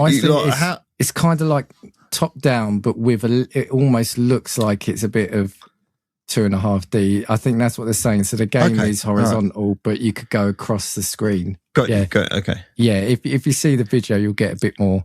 I will. Yeah, I'll find some. But I'm trying to imagine it in my head, because all I've got now is like a side-scrolling 2D platform with a ball. I'm like, it's not fucking rubbish. Yeah. Then we get on to one of my favourite computers, because it was my first one, the Commodore 64. Commodore released International Soccer. And again, we're still talking simple, but it featured 9 difficulty levels. So we now start getting difficulty selects. Right. Customizable team colours. It then had crowd noise, which, you know, at the time was great, giving you a little bit of atmosphere. I bet it sounded like a fucking Spectrum tape deck though still, didn't it? Yeah, it would have done. But they also had, and this was something I didn't have time to look up properly, but it had a mode specifically for owners of black and white TVs. So I guess it's like, you know, to make it... Because the colours. Yeah. And I think I know who's who. Yeah, and I think it's important to say, because I remember... Am I black and white or white and black? I can't work out which one I am. Well, I remember as a kid being given a TV that could go in my room, but it was a black and white TV. You know, it was a... Was it a translucent overlay? It had a dial on it as well. No, but it had a dial. I remember the dial TVs. Yeah. Did you have a coat hanger at the back of it, just in case the coat hanger. Yeah. I remember those. Don't recommend old people. But you jam any metal into it, basically. Yeah, and stand there for hours trying to do the aerial. This is not official retro advice. shit technology It's views. not official advice, and we don't recommend doing that to any modern I think it was technology. fine in the old TVs, to be honest, mate. I think it's nowadays. Well, do you remember when you didn't get plugs on electrical items? You had to wire your own plug onto to it. wire your own plug when it arrived. Yeah. Yes, people. Yeah, these things happen, people. Yeah. You take everything for granted these days. If you want an Be episode old. purely on Dan and I talking about old things, let us know. We'll do a spin-off. Right. Now, look, the 80s, we moan about companies now when they take advantage of gamers. But the 80s weren't amiss to some controversies. So 1986 rolls around. There's a World Cup, just like we are now. And game companies would take advantage of this, you know. Now, in 1986, the computing world got its first officially licensed World Cup game called World Cup Carnival, and it was released for the Amstrad, the Commodore 64, and the ZX Spectrum. Game was published by US Gold to coincide with the World Cup that was being held in Mexico. And what should have been a really fun game has become one of the industry's earliest high-profile disasters. So originally, US Gold had hired Ocean Software. I mean, again, for me, both massive names and bring back so many memories. Well, I remember both of them, but I definitely remember Ocean Soft. Yeah, Ocean Software were hired to develop the game using the tech behind their already well-regarded football game Matchday, which came out 2 years earlier. However, due to a breakdown in communication between US Gold executives Jeff Brown and Tim Chaney, the project went unchecked for months. The problem only came to light a few weeks before the World Cup was due to begin. US Gold discovered that Ocean had effectively forgotten about the project and hadn't produced a playable game. With time running out, they scrambled to find a solution. They turned to Arctic Computing, who were given just 6 weeks to create a replacement. So, using their nous, rather than building a new game, Arctic modified their older 1984 title, World Cup Football, making minor changes such as updating colours and graphics. To help justify the World Cup license, the package also saw extras chucked in, such as a wall chart, stickers, and a sew-on patch. Man, can you imagine that board meeting? But hold on, there's a bit How are you getting on with that? How are you getting on with that game? Sorry, what game? The World Cup game. You know, the football game. Are we doing a football? World Cup in 6 weeks. Time. Yeah, it's next year, right? No. Shit. Yeah, we're on it. Yeah, don't worry. Have you got any spare stickers and wall charts, by the way? Yeah. Fucking hell. Have you got anything with a football on it laying around the office? Fuck me, man. Two things. Forgot it was happening. Yeah, two things. Not you and I, of course, but people have all been there where you're in a meeting and somebody says something that you should be working on, and then you suddenly start making a note down, don't you? Right, remember to start project. But I do miss the days when you used to get stuff bundled in games. That's what I'm going to say. You've missed that for ages, though, mate. You love a good bundle. I love freebies. Well, freebies and they're not free, Dan. Well, no, not now, because collector's editions are like 300 quid. Despite knowing the game was rushed, US Gold launched a major marketing campaign because, of course, you know, why tell the truth or why delay something when you could just sort of blitz people with info. Totally. The company also, here we go, look at this. They refused to send advanced review copies to gaming magazines, which is strange. The trend. Isn't it? That's a trend these days. A move widely seen, to prevent journalists from exposing quality. And we discussed that a few weeks ago. Go check it out in our reviews episode. Oh, yeah. The problem is they can hide everything, but once players got hold of it, you can't hide what's happened. And they saw that the football itself was slow, unresponsive, relying on basic controls. Basically, collisions behaved unpredictably and computer-controlled teammates often stood completely still. Now, I guess, obviously, they had to make some changes to the game, which then didn't get play tested, right? Crash Magazine. 6 weeks. Crash Magazine. Crash Magazine. Oh, man, there's a throwback. Here we go. Bear in mind, I'm starting with the highest. Crash Magazine awarded the game 26%, describing it as one of the worst football games they had ever played. Zap 64, do you remember that? I remember that as well, yeah. Gave the Commodore 64 version an astonishingly low 11%. But not only that, legal troubles then followed.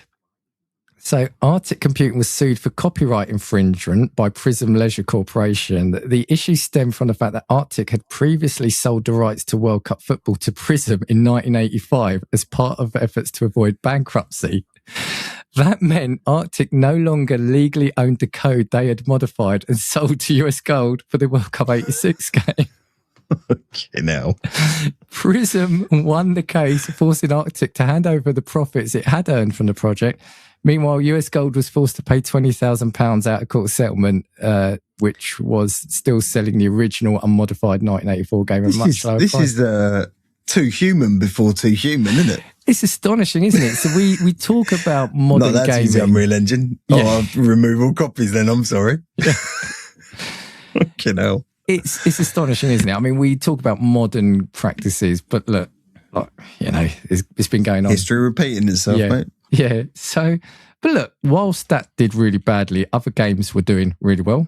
And there was a game called Tekken, so Tehkan, not Tekken, the fighting game, World Cup. This used, again, it kind of upped everything, but this used a trackball controller. Do you remember the old trackballs where you'd rip off half your skin when it gets trapped in it? Is this in the arcades? Yeah. So Like Missile Command? yeah, but I think you could get some for the home. But yeah, rather than simply pressing a button to pass or shoot, players would use a trackball to control the power and direction of the ball. So the harder you spun it's it, just like spinning it. yes, yeah, and that's then when you would get your skin caught in the trackball. Oh yeah, and this is a top down. Sorry, I was just seeing a picture of it. This is a top down like stand up machine. So you're literally standing up, looking over the top of it with a trackball. Oh my god, that looks horrendous. It looks pretty cool though. I mean, it looks like sensible soccer before sensible soccer. It looks good, but I couldn't imagine now trying to control it with a trackball. I think the idea is good. No. The idea is good, but in practice, it's got to be awful, right? Yeah, you know which one killed me in the arcades? The Marble Madness with the trackball. Oh, I had that on the Amiga. Yeah, I couldn't imagine playing that with a trackball either. 2 years later, we get Ocean Software Match Day 2, which again, you know, people They know. were still allowed to make games, were they? Yeah. But they're 4 weeks that time. This We've got a World Cup game we can reskin. That do. probably did. And there was some I've got games. some stickers and walk charts as well if you want them. But this is a thing, and I haven't got them here, but I remember having a World Cup, I think it was Italy 90, and I remember that just being a reskinned version of another game, and I think it might be the one I'm coming on to next, Microprose Soccer. So you had Microprose Soccer in 1988, designed by John Hare and Chris Yates. If those names don't jump out to you, remember them, because we'll be talking about them very shortly. Okay. Yeah. They introduced into football one of the things that we use and take for granted now. They introduced aftertouch in that game. So bending the ball, putting the spin on the ball. Oh, is that what that curve. is? Sorry, right. Yeah, I'm with yeah, the yeah. curve. Yeah. Thanks for explaining it. Yeah. Microprose then, or the English shows we called it earlier. Microprose the English, Soccer also featured weather conditions such as rain and wind, which would affect the play, and a six-a-side indoor. Six-door football would be great. Well, you would have 4-a-side earlier. Yes. So Now we've you've got 6-a-side. but this is the indoor football mode. So this is so we start to see the variations on the game. Now, Got you. one that I had to include. So the late 80s also saw football games then that tried to do a bit more around customization. One is, you might not remember him as a player, but Emlyn Hughes, International Soccer. I remember Emlyn Hughes. You remember Emlyn Hughes? Yeah. 1988. So I remember fucking Saints and Greaves, mate. I'm of that era. And Grandstand on the You're BBC. a football expert. I'm not. I just remember shit TV on a Saturday waiting for something decent to come on. For 2 hours, you had that video printer just putting the scores. It's a funny old game. Yeah, I remember that. Yeah, that was on Grandstand. Yeah. It's a funny old game. When's Gladiators going to come on? Right. I think Saints and Greaves was pre-Gladiators, isn't it? You were just waiting to turn Same. over and say, no, you were waiting for 18 to come on or something like I that. think may have been midday, and then you had Grandstand, I think, later on. But anyway, Yeah, it was, yeah. yeah, that came out in 1988, named after the England captain. So this, you could edit the players. You could edit the leagues, the teams, the play names, abilities, squad stats, and even team kits. So, you know, it sounds, you know, something we take for granted now, but that was huge at the time. And I remember, I've said this story before, my cousin had it on the Amstrad, and it was black and white. You could go in and I think you had like points. You must have had certain points. You could change the points assigned to players. But this was one do you remember I said the story where the Amstrad only had one joystick port? So he bought a joystick splitter, but it would cause interference between the two. So we had a game literally that lasted 3 hours because every time the other person would shoot, we'd put spin on the ball to make it go over the goal. On the side. Children. It's terrible, Dan. One of the final big games at the moment here in the 80s was Kickoff. I think you said it, designed by the wonderfully named Dino Dini.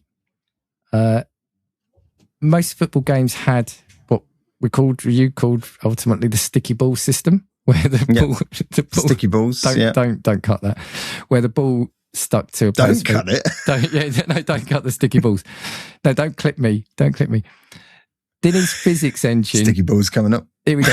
Dini's physics engine separated the balls from the player, meaning it would roll ahead as you ran off and had to be constantly controlled. Now, I remember the first time playing this, and I just found it incredibly hard. Firstly, it was an incredibly fast game.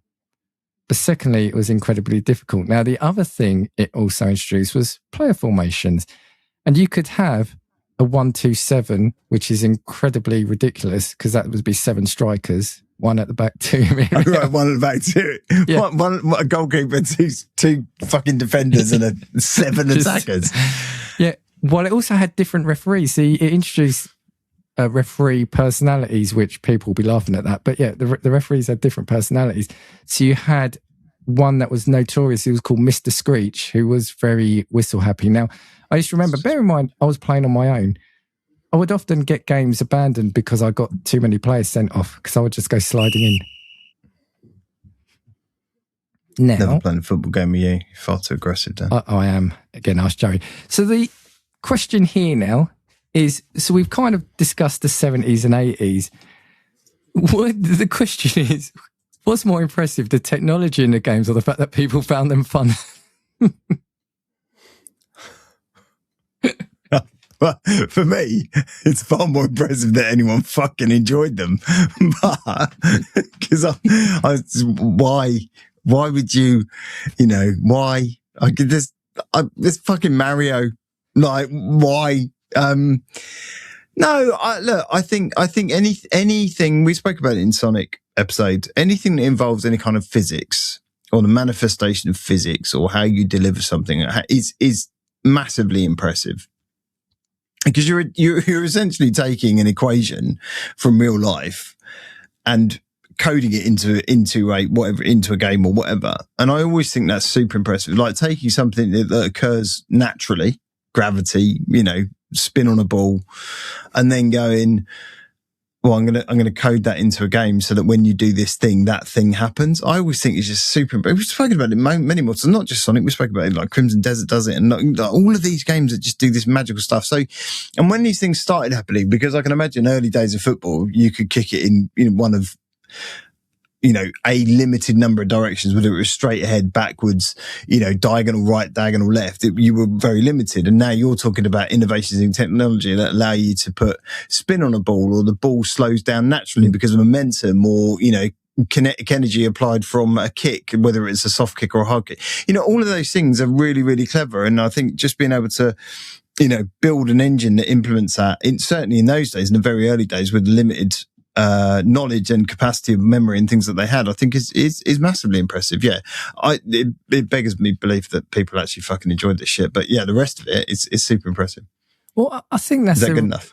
I think that's a really key thing. Look, it was a bit of a tongue-in-cheek question in that sense, but I think as gamers, you grab onto anything that offers you something that resembles something you enjoy. Right now, look, we can play a game now, and a couple of times when I've played some of the latest FIFAs, if my wife walks into the room not realising I'm playing FIFA, initially, because she's not really paying attention, she might glance, hear the commentary and think I'm actually watching a football. She goes, oh, who's playing? And I'll go, I am. It's FIFA. And she go, oh, I didn't realise. Whereas you can't do that with an old game, right? You can't mistake it for the real thing. Yeah. But what I'm saying is that it did enough. And like you said, we start introducing things and, we can laugh at it now, but the game was iterated and innovated so much. Now everything is in there. And a game of football, how much more can you innovate it? But yeah, the moment where you could put aftertouch on the ball, the moment where you could choose your formation. These are all like landmark moments in this genre of game, right? Yeah, there's limited rule sets you can apply because football is a very structured, rigid rule set game, like any sport, I guess. But yeah, the things you can then do. I mean, yeah, tennis would be the same, I guess, right? You're set. You have set boundaries of which you can do. Now you can choose to go outside of those and create some wacky version of it, Mario Tennis or like street football or those sorts of things, you know, and loosen those rules. But if you're talking about, you know, structured football games, you can only play within that set. So how do you then innovate? Right, other than graphically, which is what FIFA and PES used to try and beat each other at. Look, I can see a blade of grass. I can, you know, or like you say, some of the mechanics and making something. I still think it's weird that you're kind of trying to imitate putting spin on a ball with your foot by pressing a button on a controller. I still think it's fucking odd. I still think it's just weird. I'm controlling my feet with my hands. I think the innovation weirdly is coming from deconstructing the game because, like, you know, you mentioned Rematch. That's a much more subtler game. It's a much more simplified game. But that approach was also more innovative, not just because every game that I remember, almost from the early days of Sensible Soccer, which was, all right, it was top down running top to bottom. But then when you transgress into, you know, your FIFA and your PES territories, it was the layout was almost the same. All right, you might have a slight change in camera angle throughout the thing, and then obviously when to each generation, and then you would when a goal scored, the camera changes stuff. But Rematch did it in a different way, right? It was almost like a third person, but also like, shooter type angle. Yeah, it's more which no other game I think had done. Well, it probably was, but I don't know them very well. We called it on here. We referred it to. It's the Rocket League of football, but Rocket League was the football of car games, wasn't it? Yeah, something like that. Yeah. And the ball wouldn't go out of play in Rematch. It was a lot simpler. I think that's where the innovation is coming from. Like there is one, and again, credit to Joey for reminding me of this. There's a game coming out this year called Fear FA 98, and it's a mix of a football game and Silent Hill. That's the kind of sort of innovation we're starting to get to progress. But it feels like it's deconstructing. What? Why?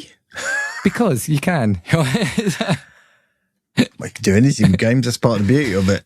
But I guess it's now trying, look, as I don't know his group, but I think it's an indie developer. You're not going to produce a game that's necessarily going to compete with FIFA. So why don't you try something different? And that's what I mean when I say deconstruct it, because you're taking a football game, but you're not making it as complicated, but you're doing something around it to make that the hook of the people wanting to pick it up. So like I said, Rematch, it's simplicity. It's, it's that you can pick it up and play a couple of games. It's fast games. With this, it's like, well, I'm going to play a football game with zombies. God, it's fucking terrible, by the way. No. No. You can't just say no. No, it doesn't. It looks great. No, it doesn't, Dan. It looks so much no that we're moving on. So we're going to go to the 90s now. We've got the 16-bit. I'm going to skip through some of these, but you get 3D starting to come in. So we get Kickoff 2, which introduced pitch types. You had like wet pitch, muddy pitch, etc. You had then in what is a theme which will come up later. Dino Dini then leaves Anco, who produced the games, joins Virgin Games and produced Goal, which was ultimately Kickoff but refined. So you now get it took advantage of. He had a type, didn't he? Yeah. I'm not sure if he's made a modern game as well. No, but it's football based. Yeah, we start getting things that evolve into the management. So you had Player Manager in 1990 comes out. There's more management games coming up shortly.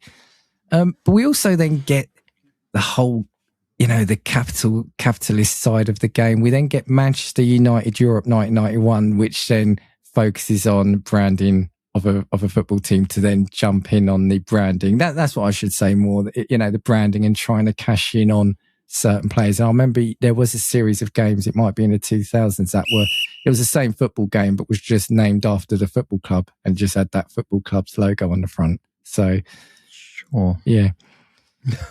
But we then move on to probably my all-time favourite, the only game that's possibly tempted you, and that's Sensible Soccer, right? Now, in 1992, Sensible Software, led by John Hare and Chris Yates from earlier, who created Microprose. You mentioned those, yeah. You told me to pay attention. Yeah, which you did. They released Sensible Soccer before following it up with Sensible World of Soccer in 94. And this was really cool. So they released a very simple football game. And then Sensible World of Soccer had a bit more of a management style where you could then take a club, I think, through 20 years of a league. So we start seeing, again, a bit of a deconstruction. So while games were moving towards more realistic graphics as such, this went to proper blocking. I can see on your screen in the background, just cute little retro type looking things. Something up there, yeah. Things, players. But it was known for being really responsive, fast. You had one button, right? And it had the aftertouch. So you had what you wanted. It had formations. You could create your own competition in it. So the thing about this was it almost launched under a different name. So it was initially going to be published through Virgin Games, but that fell through because they wanted to call the game Virgin Soccer, but Sensible Software rejected the idea. So it then became Sensible Soccer. Could have been playing Virgin Soccer. Better name, I think. Yeah. Virgin Soccer sounds like a completely different game. Now, can only play if you've never had sex. I'll just say it. Like, it's the only way you can play. Now I love Sensible Soccer. Again, a story on one of our first episodes. If you're not listening to it, go back, listen to it. I talked about getting this as a demo on a demo disc where it ended after the first goal. And me and my brother-in-law, me and my cousins would just keep playing this demo over and over and over again, even though it ended. Scoring one goal, not become a bit boring. It did, but it was just unlike any of the other games we played. And so we just, until the game come out, then as soon as the game come out, that was it. We bought it. Now, this thing about Sensible Soccer, which I hadn't known, was in 2007, a group of academics, historians and game designers submitted a proposal to the Library of Congress to identify the most historically significant video games ever created. The resulting list, known as the Game Canon, selected 10 games that represented the foundations of modern video game design and culture. Among this was Space War, which I think we mentioned, Tetris, Doom, and Super Mario Bros. 3. But alongside it, Sensible World of Soccer, which I think is incredible. Wow. Yeah, Yeah, I mean, just football being in there full stop's quite fucking incredible to get it done. Of all the games and all the things that have ever been created, football? Yeah, fine, throw it in. But of all of them, Sensible Soccer. Haven't you done enough football? haven't you had enough? Do you have to take the fucking games as well? I'll tell you what didn't get included in it, World Cup Carnival. I'm going to start scooting past now because we start then getting FIFA. FIFA comes in 93, which is quite early actually. Started on the Mega Drive. It's really early. Yeah. They must have had that license for years. Yeah, which is weird because they don't now, but we will come on to that. Yeah. So there is no FIFA now. Yeah, they used side-on angles that instead of using traditional overhead or side-on, EA went isometric, which again is probably more like we get now to look like a TV. That's the word I was looking for earlier and I really couldn't say. The kind of 2/3. Yeah, isometric. Thanks, Dan. Cheers for that, mate. The game was a huge success, 500,000 copies in its first month alone. Now, the one thing I will call out was FIFA 94 had one of the best glitches ever. That was if you committed a foul, the referee would come over to book you. But you could control the player, so if you walked away from the player, ran away from the referee, the game would just freeze while the referee's chasing you around the pitch until it's actually like a Benny Hill sketch. Basically. So I think there's something. Oh, here we go. The glitch was so popular in 2023 retro gaming enthusiasts set a record by avoiding the referee for 5 minutes and 5 seconds. Nice. Nice. Had an entire pitch. There was another exploit where you could position an attacker directly in front of the goalie, and when the keeper launched the ball was smashed straight into the attacker's head and bounced into the net. It's a good plan. But yeah, we then start getting 3D, proper like 3D games like Virtua Striker. They comes through. But what I'm going to jump down to now in the 2000s, we start then getting FIFA versus Pro Evo. Now, FIFA was all about the glitz and glamour. So FIFA had the licenses, so it had the proper names. Pro Evo Soccer, PES didn't, and so you would have made up names, which are often hilarious, but they, especially early on in like the early 2000s, they prided themselves on being the better football game. And this is what I was saying earlier. If we go right back to all our conversations about the console wars, fanboys, etc., at the time there was genuine competition between FIFA and Pro Evo, and it felt like every other year one of them would take the title of being the best game, and we've lost that now. Pro Evo was Konami, right? Yes, yeah. Yeah. Who's done the FIFA games forever? Because they're not FIFA anymore, is it? It's EA. EA? Yeah, so EA have done that, and they've recently lost the license. Well, I think Didn't not lost renew the license, license. too much money. Yeah. So, but people have got their game now, right? Because I think Pro Evo slowly went downhill. Not necessarily quality, but a little bit, but also because people just were hooked on the licenses, etc. So didn't they try and make Pro Evo a live service type free thing? To play. Free to play thing. Yeah. And I think Netflix own the FIFA license. Isn't Netflix own it? Yes, you're right. Yes. I'm vaguely following news. So now you've got Pro Evo. Is it still free to play? I think it is, yeah. So you now got a free to play Pro Evo that you have to put a bunch of money in to get anything out of it, I guess. And you've got play to win. And then you've got EA Football 2026 or whatever it's called now. FC, I think it's called FC. Yeah, 25, FC 26. Right, yeah. I do remember the heady days and they'd always release within a month of each other. They'd always be almost about the same time. Is it the start of a new season or something they'd launch? Usually, I think it's, if not the start, it's usually around September, so a month or two in. So you would get the updates. So you get the updated players and things like that. And I do remember it. And it was, I see, I'm not, having not followed or been a fan of the series, I always remember that it felt like out of all the, like if you took it over the period of time, it felt like 2/3 of it always went to FIFA and the other third went to Pro Evo. It always felt like, looking at reviews and things like that, I always felt that they FIFA had the edge. Now, whether it was because of the names or because they could use the official license and stuff, I don't know. But they always seem to come out on top more often than, is that true? I don't know. What, FIFA? It always felt like they did. I think genuinely in the early 2000s, it did feel like it was back and forth because Pro Evo was generally so. I just do want to call him out because one of the coolest names, I remember it. The executive producer was Shingo Seibas Takasuka. Good man. Yeah. So he went in for more realism. So whereas FIFA was the more arcadey, he was going for the realism. But it did feel like each year it would swing backwards and forwards while they tried to outdo each other. But then once FIFA start getting the superiority, that was it. But you had hardcore sets of fans as well, didn't you, in those where they're like, no, I'm Pro Evo through and through. I'll always be Pro Evo and I'll always be FIFA. You had that as well going on. It wasn't like people would switch between the two. They'd be like, no, I'm only going to play that one. Well, what you could do, the thing is, in PES, you had players. So instead of Henry, you had Henry. You had Roberto Carlos was Roberto Larcos. But the thing that Konami did, and what fans of PES really enjoy was you had a proper editor mode. So you could create your own files and you could then install them elsewhere. So we already then start seeing the kind of almost like the management side of things. So basically I think from the mid to late 2000s, that's when FIFA really took over, and people, it's a sucker because even me, you want to play the proper teams, and of course.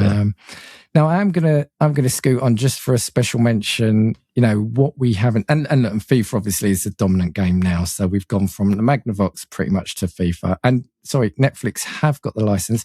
Yesterday, I was on my laptop, booted up Netflix, saw it had a World Cup game. I'm controlling it with my mobile, my phone, on the laptop screen, which I thought was quite weird. I enjoyed that, really.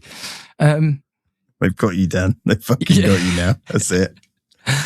Look, and FIFA also, the other thing that made it big was it introduced Ultimate Team, which is like the card-based, you build a team. Oh, God, opening packs and things like that. Didn't you have to pay for... Yeah, it's monetization. It's like they got in trouble with this around the...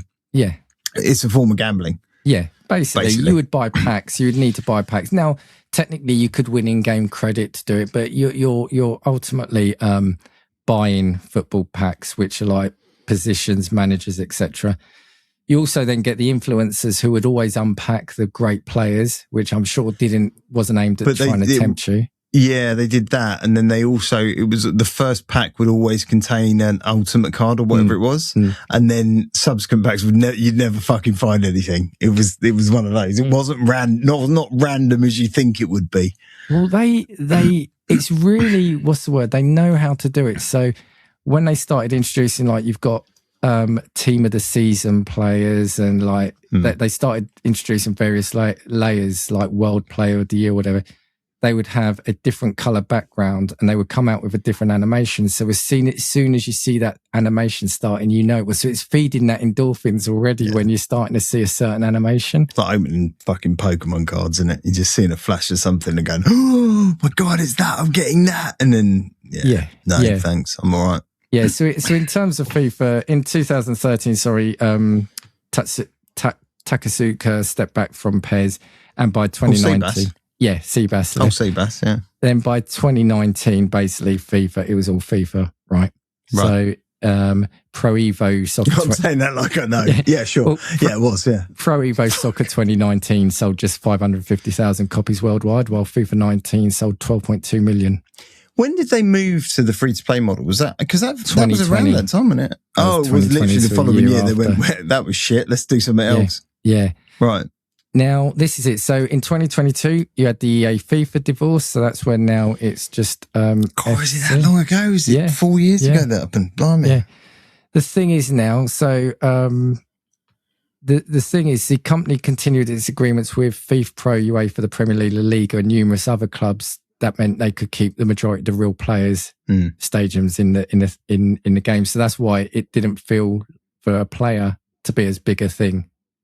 People still call it FIFA, right? Yeah. They're like, are you still getting FIFA 26? Yeah. And they're like, it's not called FIFA anymore, but it's still called FIFA to the players. But just very quickly, before I sum up with some management stuff, Ultimate Team, right? EA's net ultimate revenue growth, right? In financial year 2015, it was 587 million. 2018, 1.18 billion. 2021, 1.62 billion, representing 29% of EA's total corporate revenue.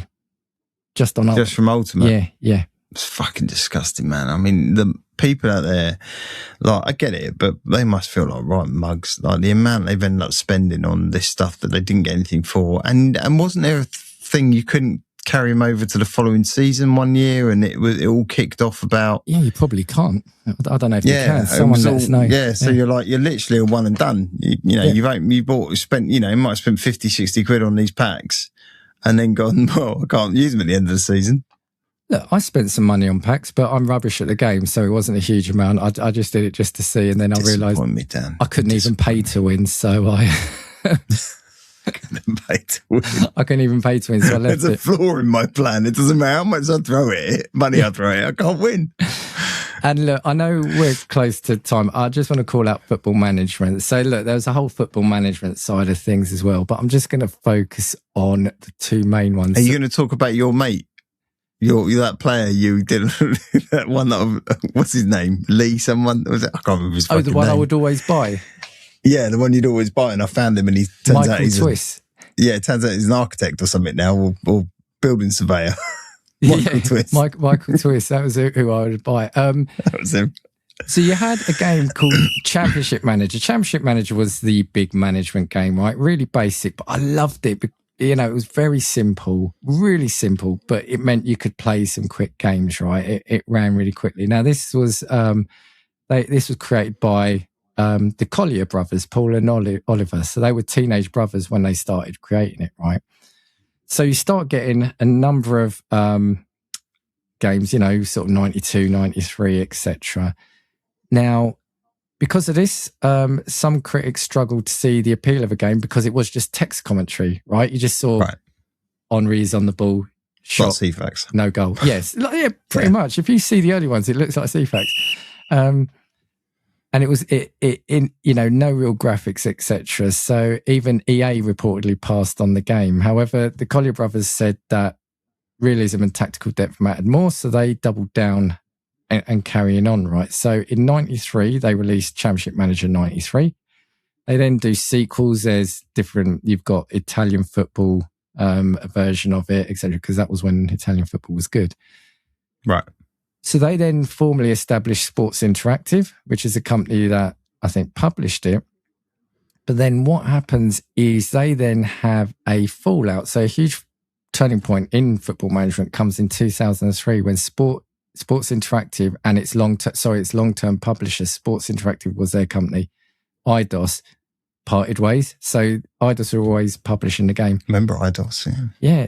The split created an unusual situation, right? Eidos kept the Championship Manager name along with the interface and the branding, but the brothers kept what turned out to be the masterstroke and more valuable. They kept the source code, the player database, and the match engine that powered the series. Right.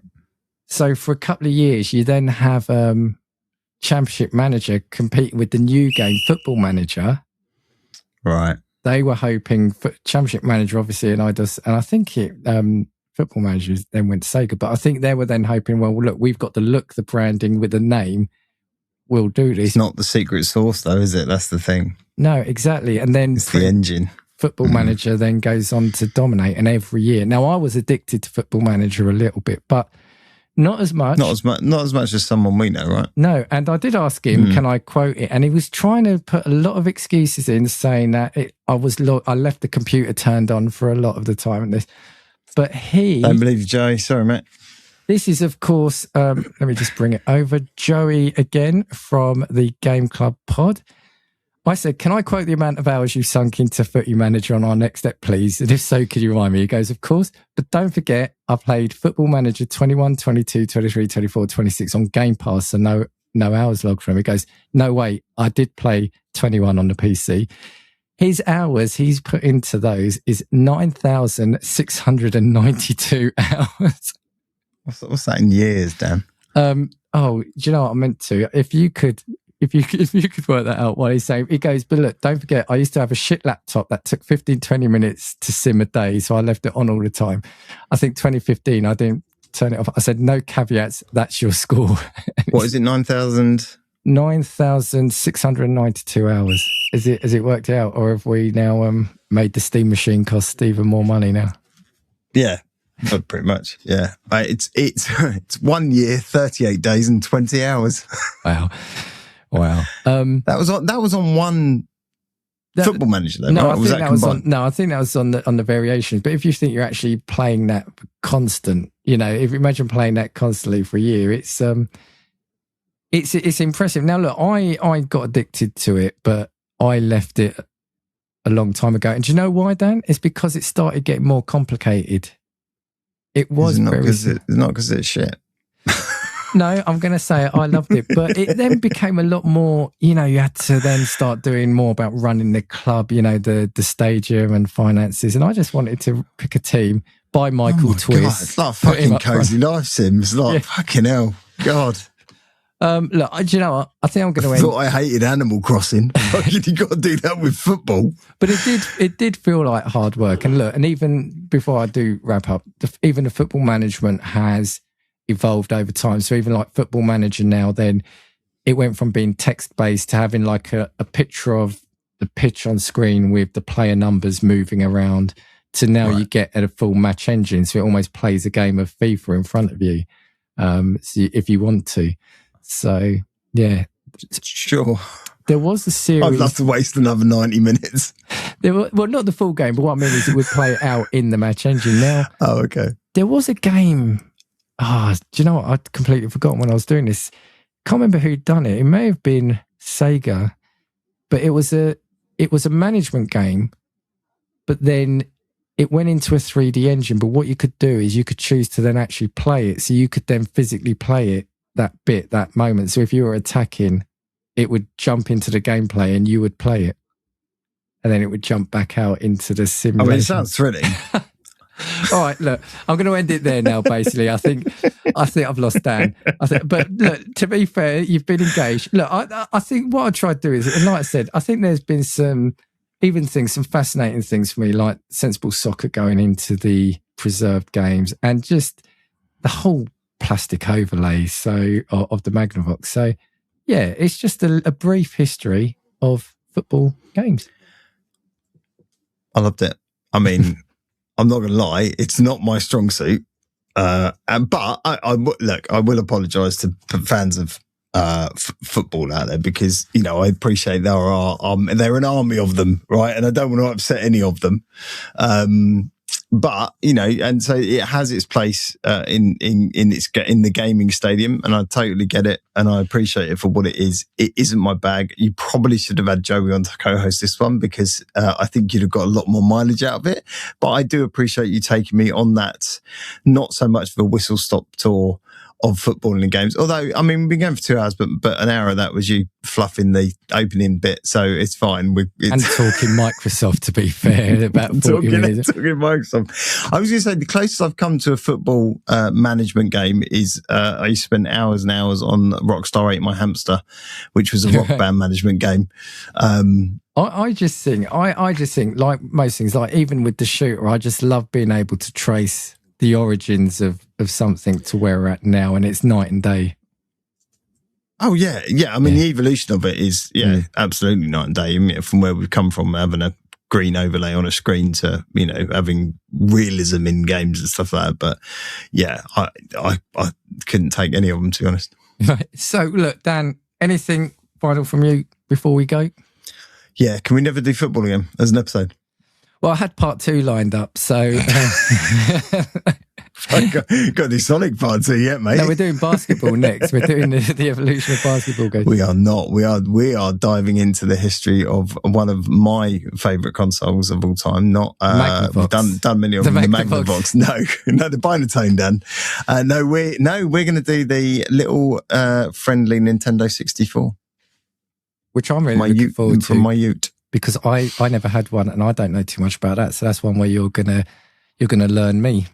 I'm going to peel back the history and interesting super facts about the Nintendo 64. Me. I will do.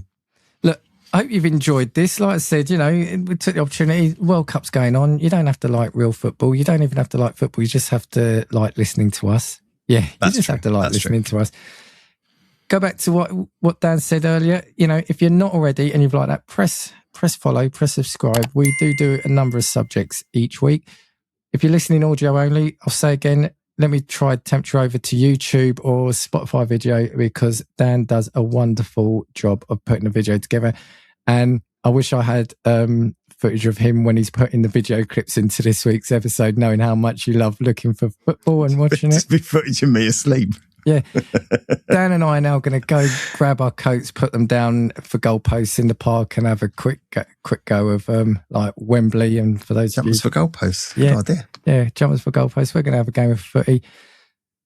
Thank you for watching and listening. We'll see you next week for another episode of Gaming Views.